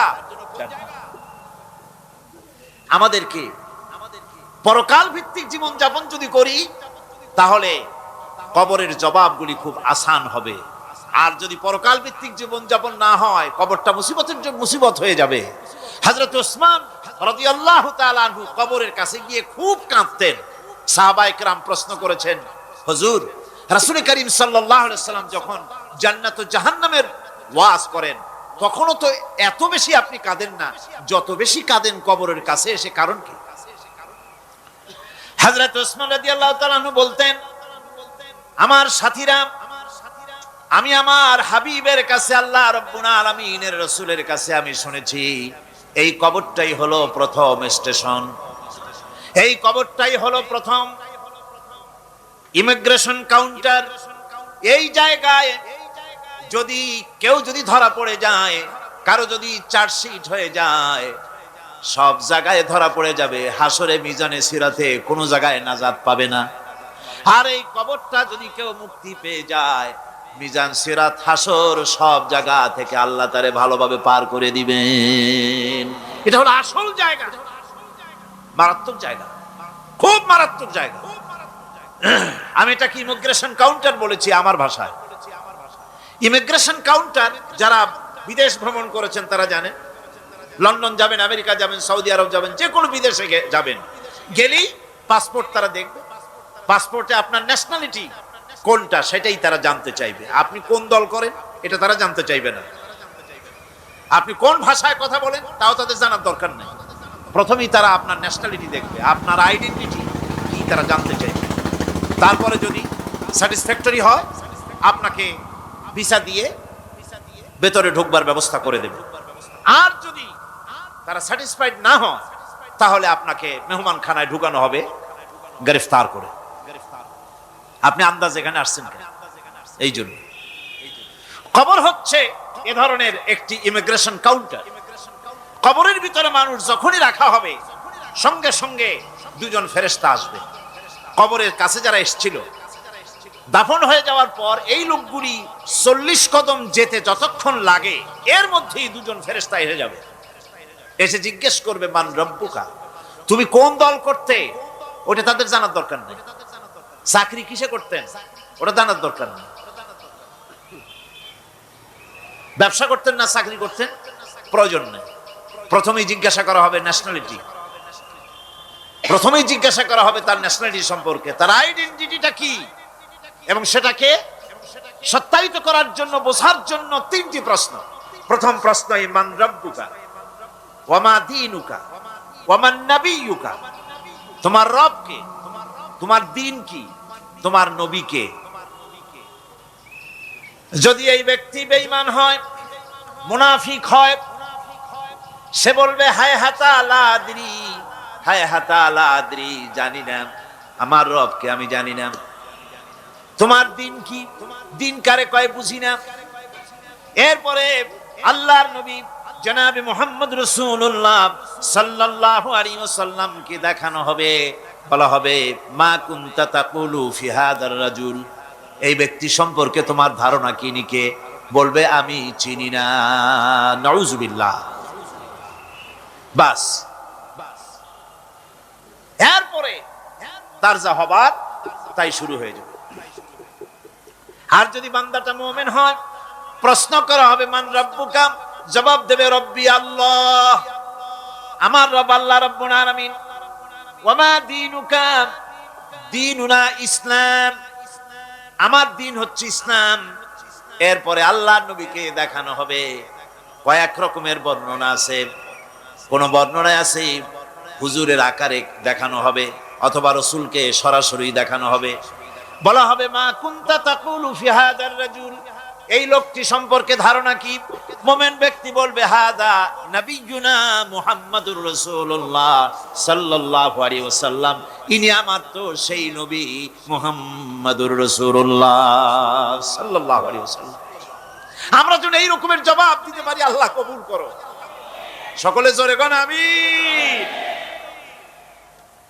জবাব হয়ে যাওয়ার পর গায়ব থেকে আওয়াজ আসবে ফাফরিশু বিল জান্নাতি ওয়ালবিসু বিল জান্নাহ, ও আমার ফেরেশতারা আমার এই বান্দাকে জান্নাতের পোশাক পরায়া দাও, আর কবরটাকে জান্নাতের বিছানা বিছায়া দাও। জান্নাতের পোশাক পরায় দাও, জান্নাতের বিছানা বিছায়া দাও। ইলা মাদ্দা বাসারিহি, তার চোখের দৃষ্টি যত দূর যায় কবরটা ততটা প্রশস্ত করে দাও। এরপর বেহেশতের পোশাক পরাইয়া, বেহেশতের বিছানা বিছায়া ফেরেশতা বলবে নূম কানাউমুল উরুস, ঘুমিয়ে যাও। দুলামিয়া যেমন বাসর সজ্জায় নতুন বউ নিয়ে আরামে ঘুমায়, এরকম আরামে ঘুমায় যাও। ইলা ইয়াউমিল কিয়ামা, কিয়ামত পর্যন্ত ঘুমায় থাকো, আরামে ঘুমিয়ে থাকবে। এরপরে সিংহায় ফুৎকার হবে, সিংহার ফুৎকারের আওয়াজে তার ঘুম ভেঙে যাবে। বলবে ইয়া ওয়াইলানা মান বা'সানা মিন মারকাদিনা, হায় আফসোস, আমার এত আরামের ঘুম থেকে কে আমাকে জাগ্রত করলো, আমার ঘুমটারে নষ্ট করলো কে। আওয়াজ আসবে হাদা মা ওয়াদার রহমান ওয়া সাদাকাল মুরসালুন, এটা হচ্ছে রহমানের সেই ওয়াদা, আর মুরসালিনরা নবীরা সত্য কথাই বলেছিলেন, সেই কিয়ামত অনুষ্ঠিত হচ্ছে। আমার বন্ধুগণ,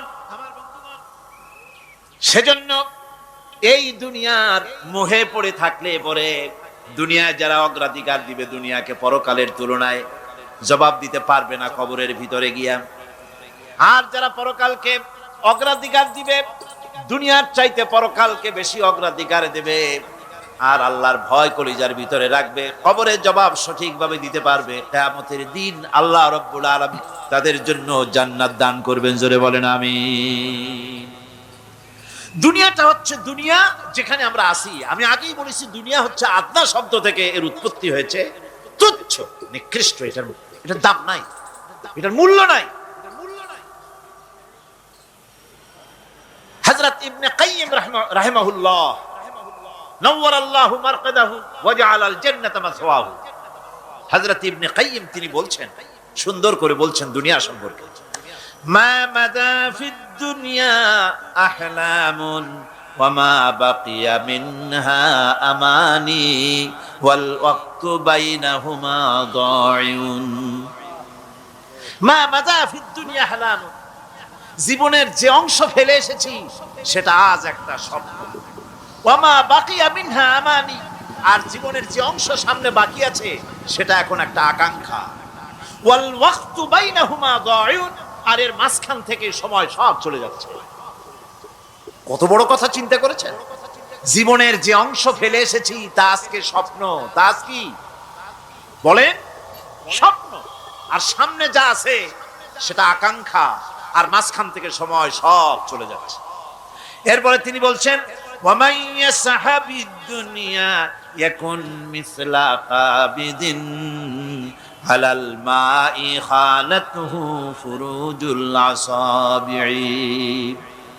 দুনিয়াদারের অবস্থা হচ্ছে এই, কেউ যদি দুই হাতে পানি খামসায় ধরে, দুই হাতে কি ধরছে বলে? দুই হাতে পানি খামসায় ধরেছে, খুব মজবুত করে ধরেছে, 2 মুঠ পানি। বলেন থাকবে কতটুকু? কতটুকু থাকবে? 1 ফোঁটাও থাকবে না। কারণ তার আঙ্গুলের ফাঁক তার সাথে খেয়ানত করবে, আঙ্গুলের ফাঁক দিয়া পানিগুলি সব বেরিয়ে চলে যাবে। সুতরাং দুনিয়া যারা চায় তারা ঠিক পানি খামসায় ধরলে পানি যেমন হাতের ভেতর থেকে খেয়ানত করে চলে যায়, যারা দুনিয়া চায় দুনিয়াও তাদেরকে এভাবে ফাঁকি দিয়ে চলে যায়। তবুও দুনিয়ার মায়া মানুষের এত বেশি। আল্লাহর নবী বলেন লাউ কানা লি ইবনি আদম ওয়াদিন মিন যাহাবিন লাহাব্বা ইয়াকুনা লাহু সানিন। এই পৃথিবীতে যদি কাউকে একটা মাঠ ভরে যদি সোনা দেওয়া যায়, লোকটা বলবে রব্বুল আলামিন আমি যদি আরেকটা মাঠ এরকম সোনা ভরা পেতাম। দ্বিতীয় আরেকটা মাঠ দেওয়া হলে আবার বলবে যদি তৃতীয় আরেকটা মাঠ সোনা ভরে যদি পেতাম। নবীজি বলেন ওয়ালা ইয়ামলাউ জাওফু ইবনু আদামা ইল্লা তুরাব। করতে হবে আখিরাতের জবাবদিহিমূলক জীবন যাপন করতে হবে। আপনি ব্যবসা করবেন, ওজনে কম দিতে পারবেন না, আপনি খাদ্যে ভেজাল দিতে পারবেন না, চুরি করতে পারবেন না, ডাকাতি করতে পারবেন না, জেনা করতে পারবেন না, বদমাশি করতে পারবেন না, মদ খেতে পারবেন না, সন্ত্রাসী হতে পারবেন না, হাইজ্যাকার হতে পারবেন না, চাঁদাবাজ হতে পারবেন না, মুনাফাখোর হতে পারবেন না, আপনি চোরা কারবারি হতে পারবেন না, ঘুষখোর হতে পারবেন না, সুদখোর হতে পারবেন না। এই সব কাজ পরকালকে বিশ্বাস করলেই এ সমস্ত কাজ থেকে মানুষ বিরত থাকতে পারে। কথা ঠিক কিনা? এটাই হচ্ছে। সুতরাং এই পৃথিবী থাকবে না, এটা কি চিরকাল থাকবে না, এর একটা পরিসমাপ্তি ঘটবে। যেমন করে সারা বছর লেখাপড়া করার পর কলেজে, বিশ্ববিদ্যালয়, মাদ্রাসায়, হাই স্কুলে সব জায়গায় সারা বছর লেখাপড়া করার পর যেমন পরীক্ষা দেওয়ার একটা দিন আসে, সারা বছর ব্যবসা করার পর হিসাব নিকাশ করার যেমন একটা সময় আসে, সারা মাস চাকরি করার পর বেতন পাওয়ার যেমন একটা দিন আসে, সারা জীবন চাকরি করার পর পেনশন পাওয়ার যেমন একটা সময় আসে, অনুরূপ ভাবে এই দুনিয়া যেদিন শেষ হয়ে যাবে, আল্লাহ নির্ধারিত সময় শেষ হয়ে যাওয়ার পর একটা সময় আসবে যখন আল্লাহ রব্বুল আলামিন সব শেষ করে দিবেন, লন্ডভন্ড হয়ে যাবে, কিছু থাকবে না। কোরআনে কারিমে আল্লাহ সব বলেছেন, কোরআনে সব আল্লাহ বলে দিয়েছেন। আল্লাহ পাক বলেন এই পৃথিবীর সব কেমন ভাবে ধ্বংস হবে তার চিত্র আল্লাহ পাক কোরআনে কারিমে তুলে ধরেছেন। ইযাস সামাউ ফাতারাত ওয়া ইযাল কাওয়াকিবু তাসারাত ওয়া ইযাল বিহারু ফুজ্জিরাত ওয়া ইযাল কুবুরু বু'সিরাত। যখন আকাশসমূহ দীর্ণ বিদীর্ণ হয়ে যাবে, তারকাগুলি বিক্ষিপ্ত হয়ে ছিটকে পড়বে, আর সমুদ্রগুলি উচ্ছ্বসিত হয়ে পড়বে, কবরগুলি সব তার ভেতরে যা আছে উদ্গীরণ করে দেবে, তারকাগুলি স্থিমিত হয়ে যাবে। এরপরে সমস্ত আকাশগুলি কাতাইয়িস সিজিল্লিল কুতুব, কিতাবের পৃষ্ঠার মতো একটার পরে একটা ঠাস ঠাস করে পড়তে থাকবে, চূর্ণ বিচূর্ণ হয়ে ভেঙে চুরে একাকার হয়ে যাবে। পাহাড়গুলিকে উড়িয়ে দেওয়া হবে, চন্দ্র এবং সূর্য একাকার হয়ে যাবে। আল্লাহ রাব্বুল আলামিন বলেন ফাইদা বারিকাল বাসার ওয়া খাসাফাল কমার ওয়া জুমিআশ শামসু ওয়াল কমর। চক্ষু যখন বিস্ফারিত হয়ে যাবে, চাঁদ যখন তার আলো হারিয়ে ফেলবে, সূর্য যখন তার আলো হারিয়ে ফেলবে, চাঁদ আর সূর্য সব একাকার হয়ে যাবে, সেই সময়ের অবস্থাটা কি চিন্তা করো। মানুষ হয়রান হয়ে দৌড়াদৌড়ি করবে। ওয়া হুমিলাতিল আরদু ওয়াল জিবালু ফাদুক দাক্কাতা দাক্কাতান ওয়াহিদা। জমিন এবং পাহাড়গুলির মধ্যে আল্লাহ রাব্বুল আলামিন সংঘর্ষ বাঁধিয়ে দিবেন, পাহাড়গুলি ভেঙে চুরে টুকরা টুকরা হয়ে যাবে, পাহাড়গুলি উঁচু করে জমিনের উপরে আছাড় মেরে আল্লাহ রাব্বুল আলামিন ভেঙে চুরে চুরমার করে দিবেন। সুবহানাল্লাহ। ওয়া তাকুনুল জিবালু কালইহনিল মানফুশ, পাহাড়গুলো পেঁজা ধোনা তুলার মতো করে উড়িয়ে দেওয়া হবে, পাহাড় উড়ে যাবে। সুবহানাল্লাহ পড়ো। পাহাড় পাথরের তৈরি করা পাহাড়, এই পাহাড়গুলি তুলার মতো হয়ে উড়বে কিভাবে? আমি এই দৃশ্য নিজের চোখে কিছুটা হলেও দেখছি। আজ থেকে 10 দিন আগে আমি ইতালি সফর করে এসেছি। ইতালির রাজধানী রোম। রোম প্রাচীন সভ্যতার লালন ভূমি। কোরআনে কারিমে সূরায়ে রোম রয়েছে। এই রোম সেই রোম। এখানের বাদশার কাছে রাসূল করিম সাল্লাল্লাহু আলাইহি সাল্লাম হেরাক্লিয়াসের কাছে চিঠি পাঠিয়েছিলেন। সেই রোম 12 থেকে 15,000-এর মতো বাংলাদেশি মুসলমান সেখানে আছে। জুমার দিন, যেদিন আমি গেলাম তার পরের দিনই জুমা ছিল। জুমার নামাজ পড়লাম ভ্যাটিকানের কাছেই বিশাল মসজিদ, ইউরোপের ভিতরে সবচাইতে বড় মসজিদ এটা। রোম ইসলামের দুশমনদের রাজধানী। সেইখানে যখন আজান হচ্ছে আশহাদু আন্না মুহাম্মাদার রাসূলুল্লাহ, আমার অনুভূতির কথা আপনাদেরকে বোঝাতে পারবো না, কি অনুভূতির সৃষ্টি হয়েছে আমার ভেতরে। ভ্যাটিকানের পোপ এক পাশে, কিছু দূরেই ভ্যাটিকান, ওটা হচ্ছে গোটা পৃথিবীর সমস্ত খ্রিস্টানদের কাবা ভ্যাটিকান। তার পাশেই বিশাল মসজিদ, সেখানে নামাজ পড়লাম। চিন্তার ভেতরে আসলো আল্লাহ রাব্বুল আলামিন তার হাবিবের নাম, তার তাওহীদ, তার রিসালাতকে কিভাবে বিশ্বময় ছড়িয়ে দিলেন। আবু জাহেল চাইছিল মুহাম্মদ সাল্লাল্লাহু আলাইহি ওয়াসাল্লামকে স্তব্ধ করে দেবে মক্কার জীবনেই। কত বদনাম, সাহের, কাহেন, কাযযাব, শায়ের, নাউযুবিল্লাহি মিন যালিক, কত গালাগালি করলো। আর আল্লাহ শুনালেন, হাবিব চিন্তার কোনো কারণ নাই, ওয়া রাফা'না লাকা যিকরাক, আমি আপনার প্রশংসা বিশ্বময় ছড়িয়ে দেব। সুবহানাল্লাহি ওয়া বিহামদিহি। রোম প্রোগ্রাম শেষ করে আমাকে তারা নিয়ে গেল, যেটা আমি বলছি সফর কাহিনী শোনাবার সময় এটা না, যেহেতু এর সঙ্গে প্রাসঙ্গিক সেজন্য বলছি। পাহাড় কেমনে তুলার মতো হয়ে উড়বে তার নজির দেখেছি।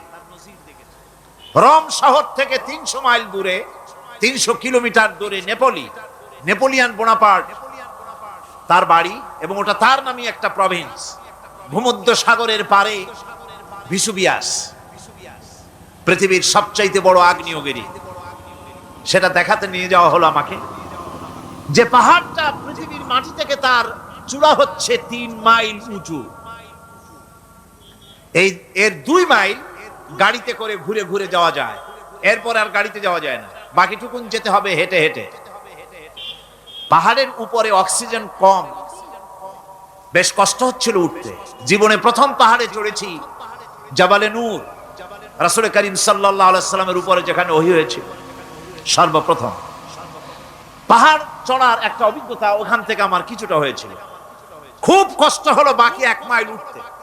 যখন ভিসুভিয়াসের একদম শীর্ষে চলে গেছি, সেখানে গিয়ে আমার সাথে 15-20 জন লোক ছিল। আমি নিজে আল্লাহু আকবার বলে আমার গলা থেকে আওয়াজ বেরিয়ে গেল। আমি দেখতে পেলাম ভিসুভিয়াসের শীর্ষে বিশাল গর্ত। আমার মনে হয় গর্তটা এই মাঠের 1/4 হবে। এই মাঠের 1/4 হবে গর্তটা। সেই গর্তটার গভীরতা হচ্ছে 1.5 কিলোমিটার। এইখান থেকে পাথরগুলি উত্থিত হয়েছে, আগ্নেয়গিরি। পাথর আগুনে গলে লাভা হয়ে এগুলি পাহাড় বেয়ে উঠছে পড়েছে, চতুর্দিকে 12 মাইল ছড়িয়ে গিয়েছে। আমার মনে পড়লো ওয়াকুদুহান নাস ওয়াল হিজারা, জাহান্নামের আগুনের ইন্ধন হবে মানুষ আর পাথর। আমি সেখানে সেজদায় পড়ে গিয়া কান্নাম আর বললাম, আল্লাহ জাহান্নামের আগুন হারাম করে দিও আমাদের জন্য। পাথর কিভাবে গললো, গলে পাথরগুলি গলে পুড়ে চতুর্দিকে পড়েছে আর ছিটকেছে, চতুর্দিকে ছিটকে পড়েছে। সেই পাথরগুলি ছিটকে ছিটকে যেগুলি পুড়ে পড়েছে সেগুলিকে দূরে সাদা রঙের বলে মনে হয়, কোনোটা সাদা কোনোটা কালো, মনে হয় যেন তুলার মতো হয়ে পড়ে আছে চতুর্দিকে। 1944 সনে তৃতীয়বারের মতো ভিসুবিয়ার্সি অগ্নিগিরি যে অগ্নি উৎপাত করে তাতে আশেপাশের 12 মাইল এলাকা এফেক্টেড হয়ে যায়। পাথরগুলি গলে এভাবে বিধ্বস্ত করে দিয়েছে। এখান থেকে এখানে জোহরের নামাজ, আসরের নামাজ আমরা পড়লাম, আল্লাহর কাছে খুব দোয়া করলাম। এখনো ধোঁয়া উঠতেছে, এখনো পাহাড়ের ফাটল দিয়ে ধোঁয়া উঠছে। একজন হাত দিয়ে আমাকে বলল যে খুব গরম লাগে ধোঁয়াগুলি। ওখানকার লোকেরা বলল যে ভেতরে এখনো আগুন আছে, তবে সুপ্ত, যে কোনো মুহূর্তে আবার তা জাগ্রত হতে পারে। আমরা সেখান থেকে নেমে এলাম। একটু কিছু দূর গিয়েই সেখানে হলো পম্পেই শহর। এই পম্পেই শহরটা হচ্ছে ঈসা আলাইহিস সালামের জন্মের 2000 বছর আগে এই শহর তৈরি হয়। ঈসা আলাইহিস সালামের জন্মের 179 বছর পর ভূমিকম্প হয়। সেই ভূমিকম্পে গোটা পম্পেই শহরটা পৃথিবীর মানুষের চোখের আড়াল হয়ে যায়, ধ্বংস হয়ে যায়, মাটির তলায় গরক হয়ে যায়। আজ থেকে 200 বছর আগে মাটি খনন করতে গিয়ে এই শহর আবিষ্কৃত হয়। পুরা শহরটা খুঁড়ে তারা বের করেছে। 180 হেক্টর জমিনের উপরে এই বিশাল শহর। ঘুরে ঘুরে দেখলাম, গাড়ি চলে না সেখানে, পায়ে হেঁটে দেখতে হলো। প্রশস্ত রাস্তা। আজ থেকে 4000 বছর আগের মানুষেরা রাস্তা বানাতে জানতো পাথর দিয়ে, এবং রাস্তার দুধারে তাদের ছিল ফুটপাত, পানির ব্যবস্থা, নগরায়নের সব রকমের সুযোগ সুবিধা। তারপরে সেখানে বিচারালয়, এরপরে দোকানপাট, বাজার ঘাট, সবকিছুর ব্যবস্থা রয়েছে। বিশাল বিশাল পাথরগুলি দিয়ে পিলার তৈরি করা। ভাবলাম এই পিলারগুলি, এই পাথরগুলি তারা কিভাবে ক্রেন ছাড়া এত উপরে উঠালো কি করে, আমার মাথায় আসলো না। পাথর কেটে কেটে সুন্দর সুন্দর অঙ্কন শিল্প তারা করেছে। এরপরে ঘুরতে ঘুরতে বাদশার রাজার বাড়িতে গিয়ে ঢুকলাম। সেখানে গিয়ে দেখলাম উলঙ্গ এত মূর্তি পাথরের তৈরি করা। পাথর কেটে কেটে দেওয়ালে যৌন মিলনের এমন কোন অশ্লীল ছবি নাই যা তারা সেখানে তৈরি করে নাই। উলঙ্গ মূর্তি আর উলঙ্গ যৌন মিলনের অসংখ্য ছবি দিয়ে এই এলাকা ভরা। তখন আমি বুঝলাম আল্লাহর গজব হওয়ার কারণটা কি, এই শহরটা মাটির নিচে গরক হয়ে যাওয়ার কারণটা কি। আল্লাহ পাক জেনা ব্যভিচার যে দেশে বেশি হয় আল্লাহ পাক বরদাস্ত করে। দুশ্চরিত্র যে দেশের মানুষ দুশ্চরিত্র হয়ে যায়, জেনা ব্যভিচার বেশি হতে থাকে, আল্লাহ গরক করে দেন, গজব দেন।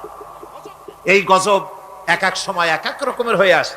কখনো মাটির নিচে দাবায় দেয়, কখনো মহামারী, কোন দেশে কলেরা, কোন দেশে জলোচ্ছ্বাস, কোথাও ভূমিকম্প, আর সর্বশেষ এই জেনা ব্যভিচারের জন্য আল্লাহ পাকের চূড়ান্ত এই যৌনতার অশ্লীলতার জন্য চূড়ান্ত গজব বর্তমান বিশ্বের জন্য এইডস। আল্লাহ পাক এই গজব দিয়েছে। বন্ধুগণ, আমি সেই জায়গা, আমি সেখানে যা দেখলাম যে আল্লাহ পাক পাহাড়গুলিকে কিভাবে উড়াবেন, এটা অস্বীকার করার কোনো উপায় নাই। বিশ্বাস তো করতামই। তবে হযরত ইব্রাহিম আলাইহিস সালাম যেমন বলেছিলেন, রব্বি আরিনি কাইফা তুহিল মাউতা, আয় আল্লাহ তুমি মরাকে চিন্তা করবা কেমনে। আল্লাহ পাক বলেন, আওয়ালাম তুমিন, তুমি বিশ্বাস করো না? ইব্রাহিম আলাইহিস সালাম বললেন, বালা, অবশ্যই বিশ্বাস করি, ওয়ালাকিন লায়াতমাইন্না কলবি, যদি চোখে দেখতাম তাহলে আমার অন্তরাত্মা খুব ঠান্ডা হতো। আল্লাহ রাব্বুল আলামিন চোখে দেখায় দিলেন জিন্দা কেমনে মুর্দা হবে, মুর্দা কেমনে জিন্দা হবে, আল্লাহ দেখায় দিলেন। পাহাড় উড়ায় দিবেন আল্লাহ রাব্বুল আলামিন। একথা কলিজার মধ্যে এটার উপর ঈমান বিশ্বাস, কিন্তু আল্লাহ চোখে দেখাইছেন, ঈমান আরো মজবুত হয়েছে, যা ছিল আরো মজবুত হয়েছে। সুবহানাল্লাহ। আল্লাহর ভয়তে কলিজা কেঁপেছে। আমি পাহাড়ের উপরে কেঁদেছি, যার যার হয়ে কেঁদেছি। বন্ধুগণ, আল্লাহ সুবহানাহু ওয়া তাআলা এই জন্য বলেছেন কুল সিরু ফিল আরদ, আমার জমিন ঘোরো, ভালো করে দেখো, কাইফা কানা আকিবাতুল মুকাজ্জিবিন, মহা সত্যকে যারা অস্বীকার করেছে তাদের পরিণতি আমি কি করে দিয়েছি, এগুলি চোখে ভালো করে তাকায় দেখো। আমার বন্ধুগণ, সুতরাং এই পৃথিবীর অবসান হবে, এই পৃথিবী ধ্বংস হবে, এই পৃথিবী চূড়ান্তভাবে শেষ হয়ে যাবে। ও হ্যাঁ, আরেকটি কথা বলতে হয়, সেটা হচ্ছে যে এই রোম থেকে আরেকটু দূরে 900 মাইল দূরে হচ্ছে সিসিলি, 900 মাইল দূরে। সেখানে এই সিসিলি মুসলমানেরা শাসন করেছিল 350 বছর। সেই সিসিলিতে রয়েছে 360টা মসজিদ মুসলমানদের করা। সমস্ত মসজিদগুলি আজ তালা বন্ধ, একটা মসজিদও খোলা নাই। সেখানকার মুসলমানেরা ওয়াজ শুনতে এসেছিল রোমে। আমি তাদের জন্য পরামর্শ দিয়েছি যে গভর্নমেন্টের কাছে তোমরা দাবি জানাও যে অন্তত একটা মসজিদের দরজা আমাদের জন্য খুলে দাও। রোমের অবস্থানরত প্রবাসী বাংলাদেশি মুসলমানেরা আমাকে বলেছে, তাদের অনেকের বাড়ি চট্টগ্রামেও আছে, আমাকে বলেছে তাদের চোখে পানি আসছে বলার সময় যে চিরঙের তাফসীর মাহফিল যখন আসে কলজেটা কাঁদতে থাকে যাওয়ার জন্য। তো যাওয়া তো সম্ভব না এত দূর থেকে, আমাদের সালাম বলে দিবেন যত লোক আসবে, আর আমাদের জন্য দোয়া করতে বলবেন যেন এই রোমের ভিতরে আমরা ইসলামের আদর্শের ভিত্তিতে আমরা যেন চলতে পারি। আপনারা দোয়া করুন তাদের জন্য। ভাইরা আমার, এই পৃথিবী একদিন পরিসমাপ্তি ঘটবে এবং আল্লাহর দরবারে আমাদেরকে উঠতে হবে এবং সেখানে আমাদের বিচার হবে। সেখানে আমাদের কি হবে? বিচার হবে। আল্লাহ পাক বিচারটাকে নির্ভুল করার জন্য, সঠিক করার জন্য প্রত্যেকের গলায় আমলনামা ঝুলায় রাখছে, এখানে রেকর্ডের ব্যবস্থা করা হয়েছে। আল্লাহ পাক বলছেন ওয়া কুল্লা ইনসানিন আলজামনাহু তাইরাহু ফি উনুকিহি ওয়া নুখরিজু লাহু ইয়াওমাল কিয়ামাতি কিতাবান ইয়ালকাহু মানশুরা। আল্লাহ পাক বলেন প্রত্যেকের ভালো মন্দ কর্মফল, কর্মলিপি আমি তার গলায় ঝুলায় রেখেছি। কিয়ামতের দিন সে নিজের কাছে স্পষ্ট সব দেখতে পারবে, কোনো জিনিস বাদ পড়বে না। তার গলায় তার আমলনামা ঝুলানো আছে, সব রেকর্ড হতেছে। আমরা যা করছি সবগুলি রেকর্ড হয়ে যাচ্ছে। বর্তমান বিজ্ঞানীরা আবিষ্কার করেছে যে মানুষের শরীরের ভিতরে ডিএনএ আছে, রক্তের ভিতরে ডিএনএ, এটা একটা কোড। মানুষের রক্তের ভিতরে ডিএনএ আছে। যেমন তার ব্রেনের ভিতরে কতগুলি কোষ আছে, এক একটা কোষ এক এক ধরনের কাজ করে, অনুরূপ ভাবে তার শরীরের ভিতরে রক্তের ভিতরে ডিএনএ আছে। এই ডিএনএটা কি? এই ডিএনএটা হচ্ছে, এই ডিএনএ একটা কম্পিউটারের মতো কাজ করতেছে। লোকটা কি করবে, কোথায় যাবে, সে ভালো হবে মন্দ হবে কি হবে, সব তার ডিএনএ এর মধ্যে রেকর্ডকৃত আছে। এটা বোঝার জন্য একটা সুন্দর দৃষ্টান্ত দেওয়া যায়। যেমন এই কাগজটাকে আপনারা মনে করুন একটা গাড়ির একটা গাড়ির ব্লুপ্রিন্ট। এখানে লেখা আছে গাড়ি কিভাবে তৈরি হবে। এই কাগজটা নিয়ে ঘরের মধ্যে রেখে দিলেন। এখন এই কাগজটা থেকেই অটোমেটিক গাড়ির উইন্ডো তৈরি হলো, শিল তৈরি হলো, গাড়ির বডি তৈরি হলো, চেসিস তৈরি হলো, টায়ার তৈরি হলো, ইঞ্জিন তৈরি হলো, ব্যাটারি তৈরি হলো, পেট্রোল নিল, আর কোন রকমের ড্রাইভার ছাড়াই গাড়ি চলতে আরম্ভ করলো।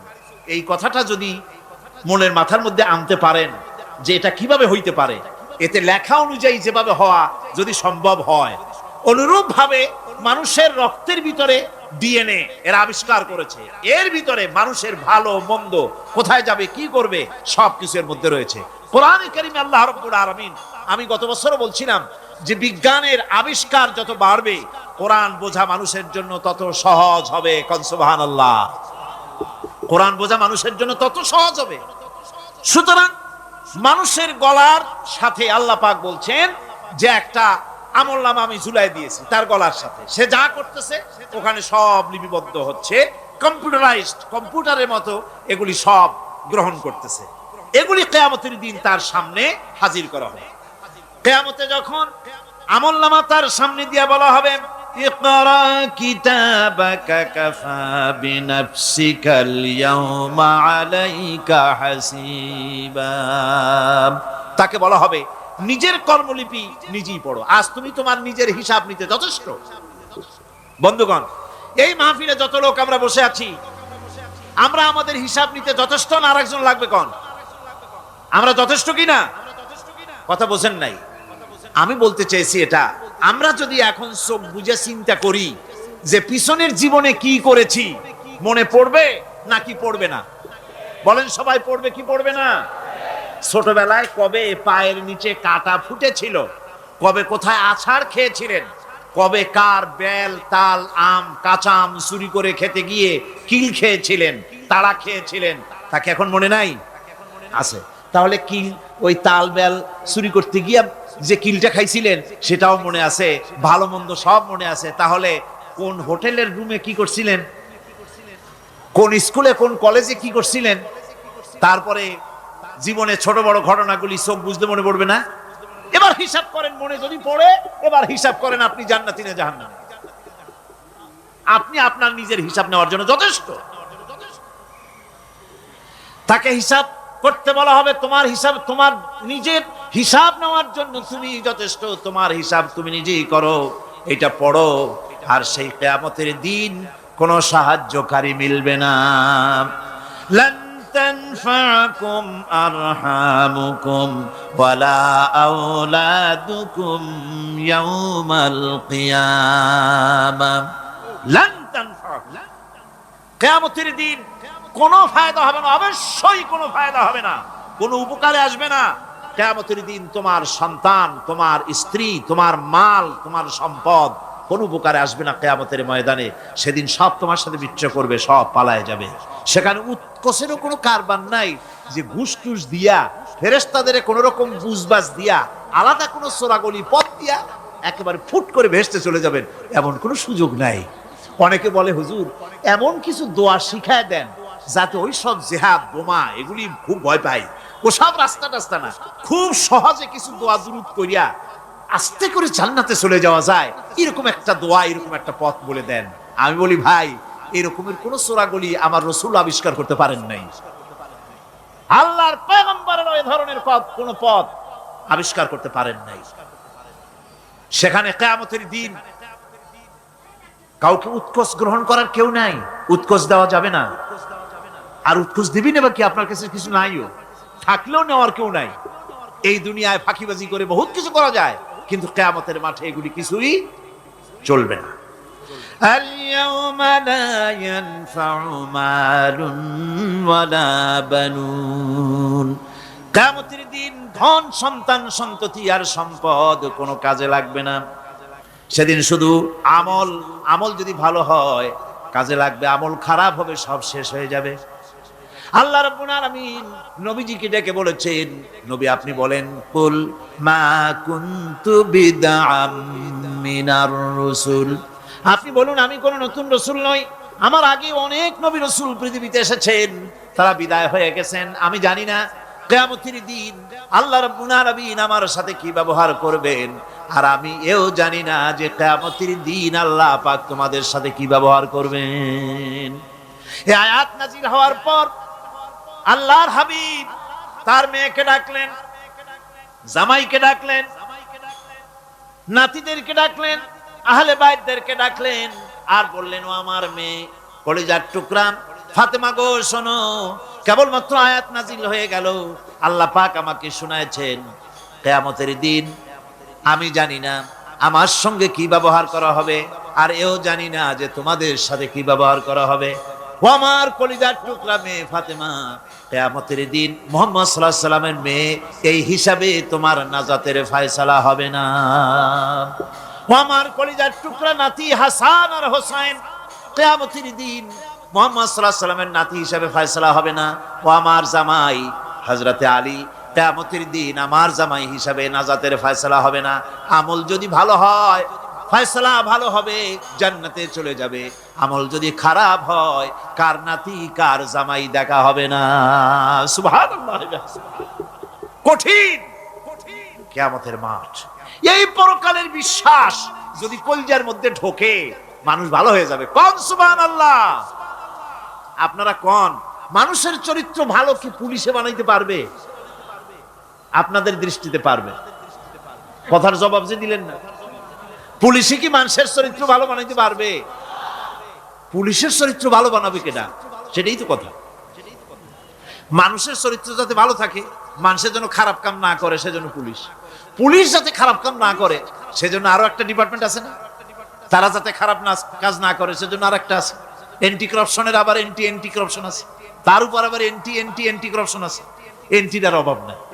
সুতরাং পুলিশ দিয়া, বিডিআর দিয়া, আর্মি দিয়া মানুষের, দেশের, জাতির চরিত্র ভালো বানানো যায় না।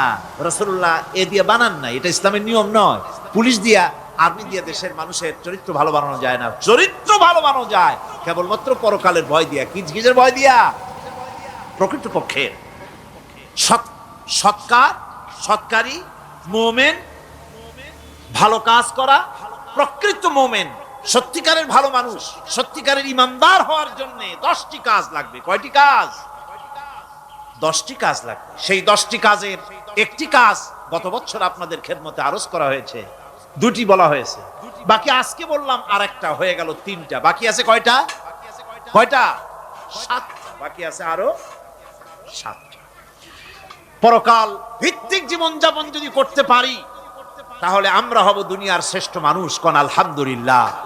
আমার দেশ, আমার জাতি, আমার school, college, university, secretariat, cantonment, রান্নাঘর থেকে শুরু করে বঙ্গভবন, দেশের সর্বত্র মানুষের ভেতরে যদি পরকালের জবাবদেহিমূলক জীবনযাত্রার অনুভূতি সৃষ্টি করে দেওয়া যায়, কিয়ামত আছে আর জবাব দিতে হবে আল্লাহর দরবারে। এই পরকালকে এভাবে বিশ্বাস করতে পারলে, ওইভাবে জীবন করতে পারলে দেশ সুখী হবে, সমৃদ্ধশালী হবে, বিপদ দূরীভূত হবে, অন্ধকারের আমানিশা দূর হয়ে গিয়ে পৃথিবীতে আবার সুন্দর সূর্য উদিত হবে। ইসলামের নতুন বার্তা নিয়ে পৃথিবীতে শান্তি আসবে, সুখ আসবে, সমৃদ্ধি আসবে, স্বাধীনতা টিকবে, সার্বভৌমত্ব টিকবে। দেশ এক সুখী, সমৃদ্ধশালী, সুন্দর দেশে পরিণত হবে। বাংলাদেশ হবে পৃথিবীর একটা আদর্শ দেশে পরিণত হয়ে যাবে, যদি এই কথাগুলি আমরা বিশ্বাস করি আর আমল করে চলতে পারি। আল্লাহ পাক যেন সে তৌফিক আমাদের দেন। সকলে বলি আমিন। সকলে কন আমিন। মুনাজাত হবে, দাঁড়ানো ভাইরা বসে। মুনাজাত হবে, দাঁড়ানো ভাইরা সকলে বসে। ওই যে রাস্তায় যারা দাঁড়িয়ে আছেন, পাশে যারা আছেন, সব বসুন, এক মুহূর্তে বসুন। মুনাজাত, দোয়া। আমি গত বছর বলেছি, এবারও বলি, মুনাজাতের কথা বললে কিছু লোক আছে, এই 2-4 জন 5 জন হাঁটে। এটা কিন্তু একটা আসলেই বেয়াদবি। এটা কি কন্ত দেখি? যেহেতু মুনাজাত করা হচ্ছে কার কাছে, দোয়া করা হচ্ছে কার কাছে, কখনোই সাহস করবেন না যে দোয়া করার কথা বললে আপনি হাঁটবেন। কেন? দুঃখটা কিসের?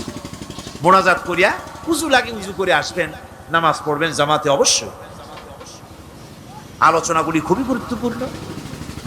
আগামীকাল, পরের দিন এর একটা যদি মিস করেন, গ্রেট মিস্টেক হবে। এটা বড় রকমের আপনি একটা লস করবেন। কাজী কোনোটা যেন আপনি না হারান। আল্লাহ পাক আমাদেরকে যেন বলার, শোনার, আমল করার তৌফিক দেন। কোন আমিন। তাড়াতাড়ি করবেন, হাত চালায়। বালাগাল উলা বিকামালিহি কাশাফাত দুজা বিজামালিহি হাসুনাত জামিউ খাসালিহি সাল্লু আলাইহি ওয়া আলিহি। মুনাজাতের পর আজান হবে বা জামাত, এশার নামাজ পড়ে যাবেন। অবশ্যই জামাত পরিত্যাগ করবেন না, জামাতে নামাজ পড়ে যাবেন। এটি একটি জীবনের জন্য বড় রকমের অ্যাচিভমেন্ট হবে। নামাজ পড়ি, তারপরে বিদায় হবে। আল্লাহুম্মা আমিন। ربنا ظلمنا أنفسنا وإن لم تغفر لنا وترحمنا لنكونن من الخاسرين ربنا لا تزغ قلوبنا بعد إذ هديتنا وهب لنا من لدنك رحمة إنك أنت الوهاب। হে আল্লাহ তাআলা, হাজার হাজার মুসলমান নরনারী দীর্ঘক্ষণ ধরে তোমার কোরআনে কারিমের আলোচনা শুনেছি, দরুদ ও সালাম পড়েছি, জিকির আজগার করেছি। মেহেরবানি করে সওয়াবটুকুন জনাবে মুহাম্মদুর রাসূলুল্লাহ সাল্লাল্লাহু আলাইহি ওয়াসাল্লামের রূহ মুবারকে পৌঁছায় দাও। আল্লাহ তাআলা, तमाम পৃথিবীর মাটির নিচে যত মুমিন মুমিনাত শুয়ে আছেন, তাদের আলো আর পরে সওয়াব পৌঁছায় দাও। রব্বুনা রবিন, আমাদের মধ্য থেকে মা বাপ যাদের দুনিয়া থেকে বিদায় হয়ে গেছে, কবরগুলিকে জান্নাতের টুকরা বানায়া দাও। রব্বির হামহুমা কামা রব্বায়ানি সগীরা। সকলে পড়েন রব্বির হামহুমা কামা রব্বায়ানি সগীরা। আয় আল্লাহ তাআলা, আমাদের পীর মুর্শিদ, আমাদের উস্তাদ, আমাদের ভাই বোন, আত্মীয় স্বজন যার যা মারা গেছে সকলকে ক্ষমা করে দাও। গোটা পৃথিবীতে আজকে যত মুসলমান বেঁচে আছেন সমস্ত মুসলমানদের গুনাহ খাতা মাফ করে দাও। সমস্ত মুসলমানদেরকে এক বানায় দাও, নেক বানায় দাও। মুসলমানদের জিন্দেগির গুনাহ খাতা মাফ করে দাও।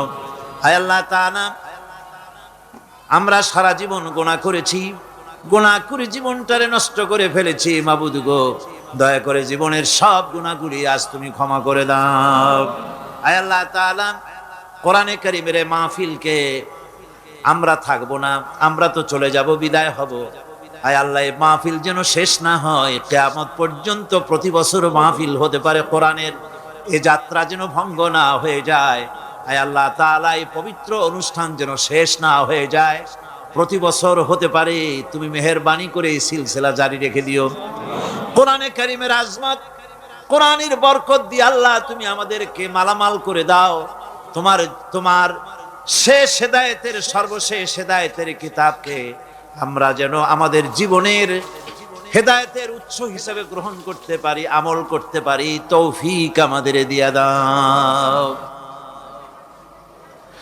রব্বানা তাকাব্বাল মিন্না ইন্নাকা আনতাস সামিউল আলিম ওয়া তুব আলাইনা ইন্নাকা আনতাত তাওয়াবুর রহিম।